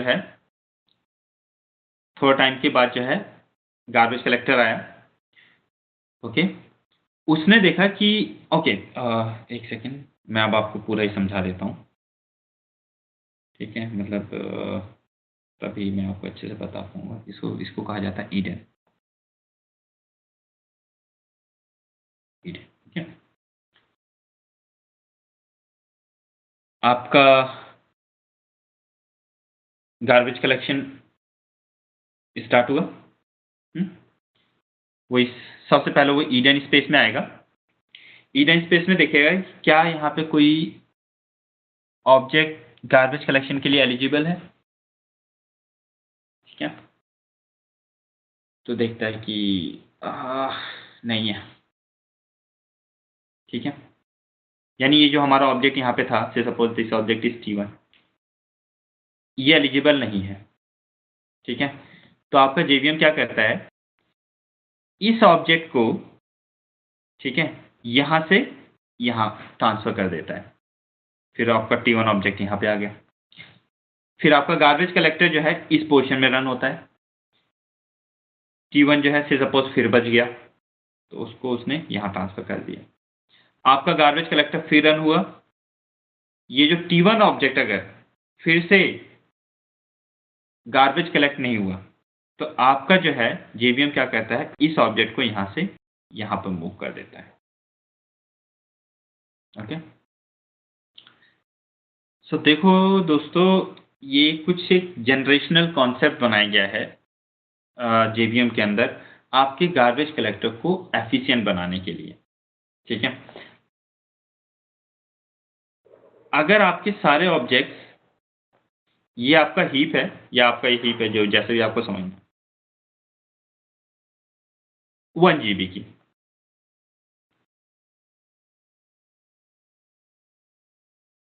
ओके, 1 GB की आपकी हीप है, आपके ऑब्जेक्ट्स यहाँ क्रिएट होते हैं।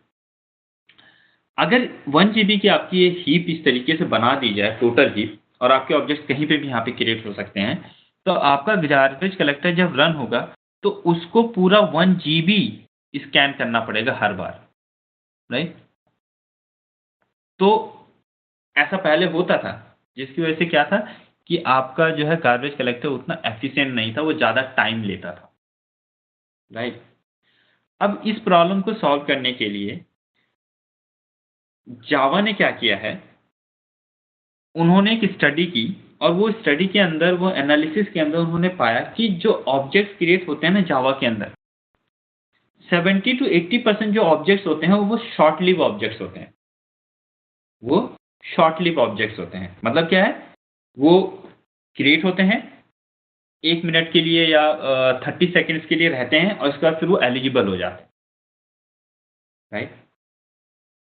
अब उन्होंने क्या कहा, उन्होंने क्या किया कि अगर इस पूरी हीप को हम डिवाइड कर दें, राइट, यंग जनरेशन में, राइट, और हम ये बोलें कि हमारा जो गार्बेज कलेक्शन है, वो एक गार्बेज कलेक्टर होगा जो सिर्फ और सिर्फ इस पोर्शन को स्कैन करेगा, दूसरा गार्बेज कलेक्टर इस पोर्शन को स्कैन करेगा।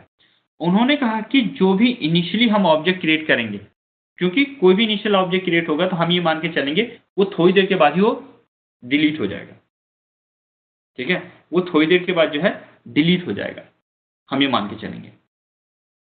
तो हमें पूरा मेमोरी को स्कैन करने की जरूरत नहीं है, हमें सिर्फ बार बार जो है बहुत फ्रीक्वेंटली इस पार्ट को स्कैन करने की जरूरत है। अब हम यहाँ पे गार्बेज कलेक्टर रन होता है, तो क्या हुआ, उसे अब पूरी मेमोरी को स्कैन करने की जरूरत नहीं है, उसको सिर्फ अब इतना पार्ट स्कैन करना है। इस पार्ट के अंदर अगर कोई ऑब्जेक्ट एलिजिबल होता है गार्बेज कलेक्शन के लिए तो उसको डिलीट कर देता है, बट अगर कोई सर्वाइव हो जाता है तो वो उसको जो है, ये जो फर्स्ट पार्ट था हमारा ईडन, ईडन से S0 जनरेशन के अंदर भेज देता है, ठीक है। इसका मतलब क्या है, वो ये मान के चलता है कि ये ऑब्जेक्ट जो है शायद थोड़ा लंबे टाइम तक रहेगा,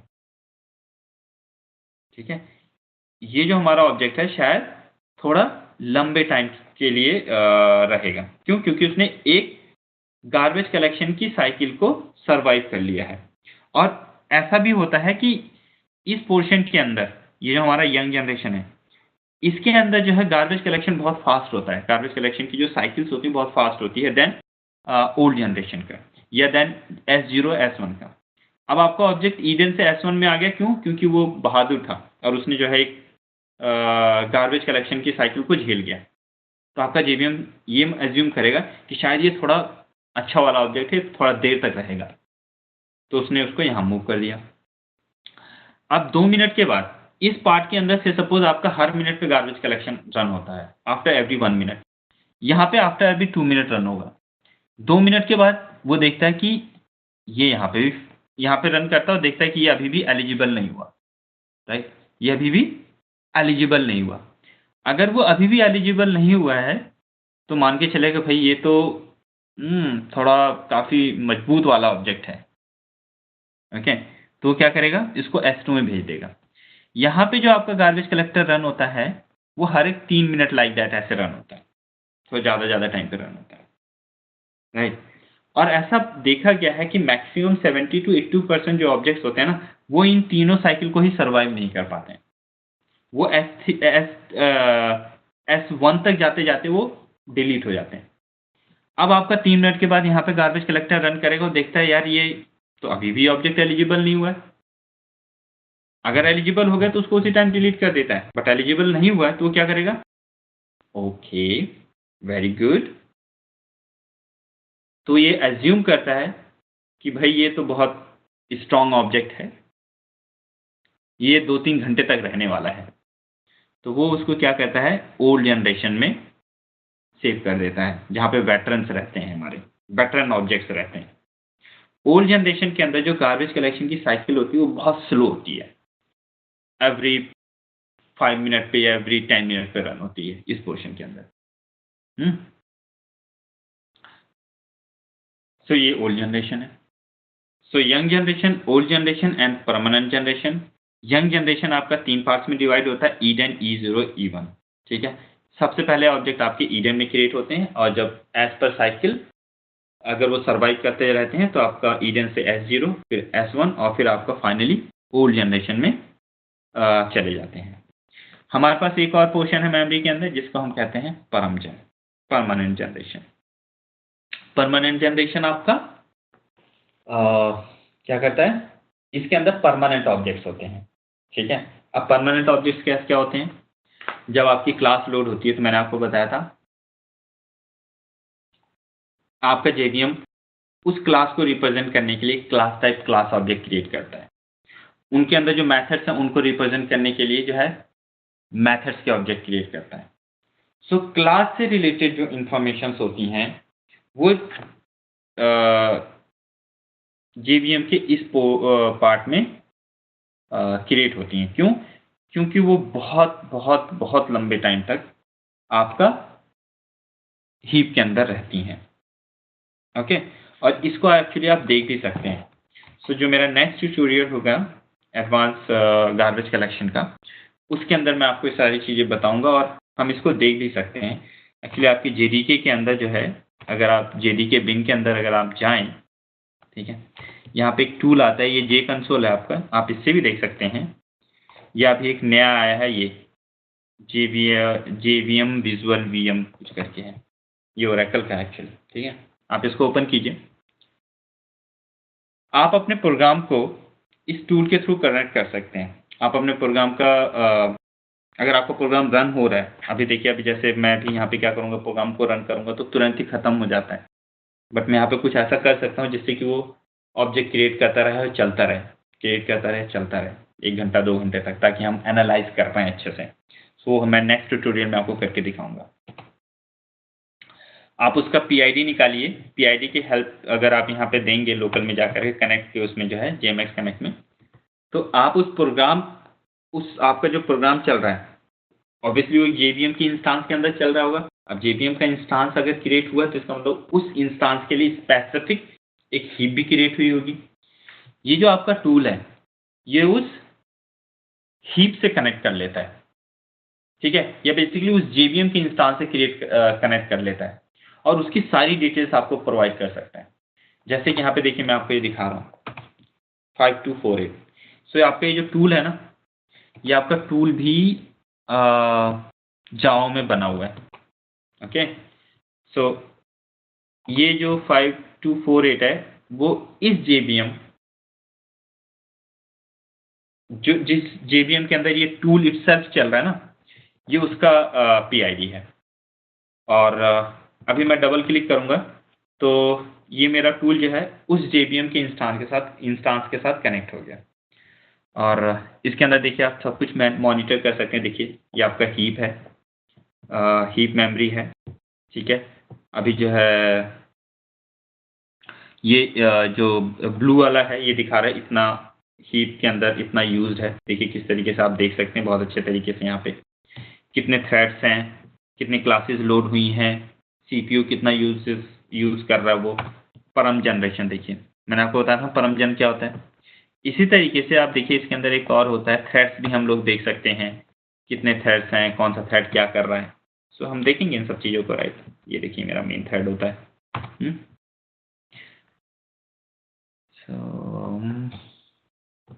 मैं आपको जो दिखाना चाह रहा हूँ वो ये है विजुअल वीएम। ठीक है, काफ़ी अच्छा टूल है ये देखिए परमजन के अंदर इतने ऑब्जेक्ट्स क्रिएट हुए हैं ओल्ड जनरेशन के अंदर देखिए इतने ऑब्जेक्ट्स क्रिएट हुए हैं। ईडन के अंदर इतने ऑब्जेक्ट्स क्रिएट हैं जो आपको ये कलर में दिखाई दे रहा है, और आपका S0 और S1 अभी एकदम खाली है। सो नेक्स्ट वीडियो जब मैं बनाऊंगा तो उसके अंदर मैं ये ग्राफ ऊपर नीचे जाता है और बहुत ही इंटरेस्टिंग लगता है, बहुत ही अच्छा वो है। ठीक है, तो मैं आपको उसके अंदर ये सारी चीज़ें दिखाऊंगा। ओके, सो यह है। सो दोस्तों, आई थिंक चलिए आज के लिए इतना काफ़ी है। अब नेक्स्ट सेशन में मिलेंगे, नेक्स्ट क्लास में। ओके, चलिए, बाय बाय, थैंक्स।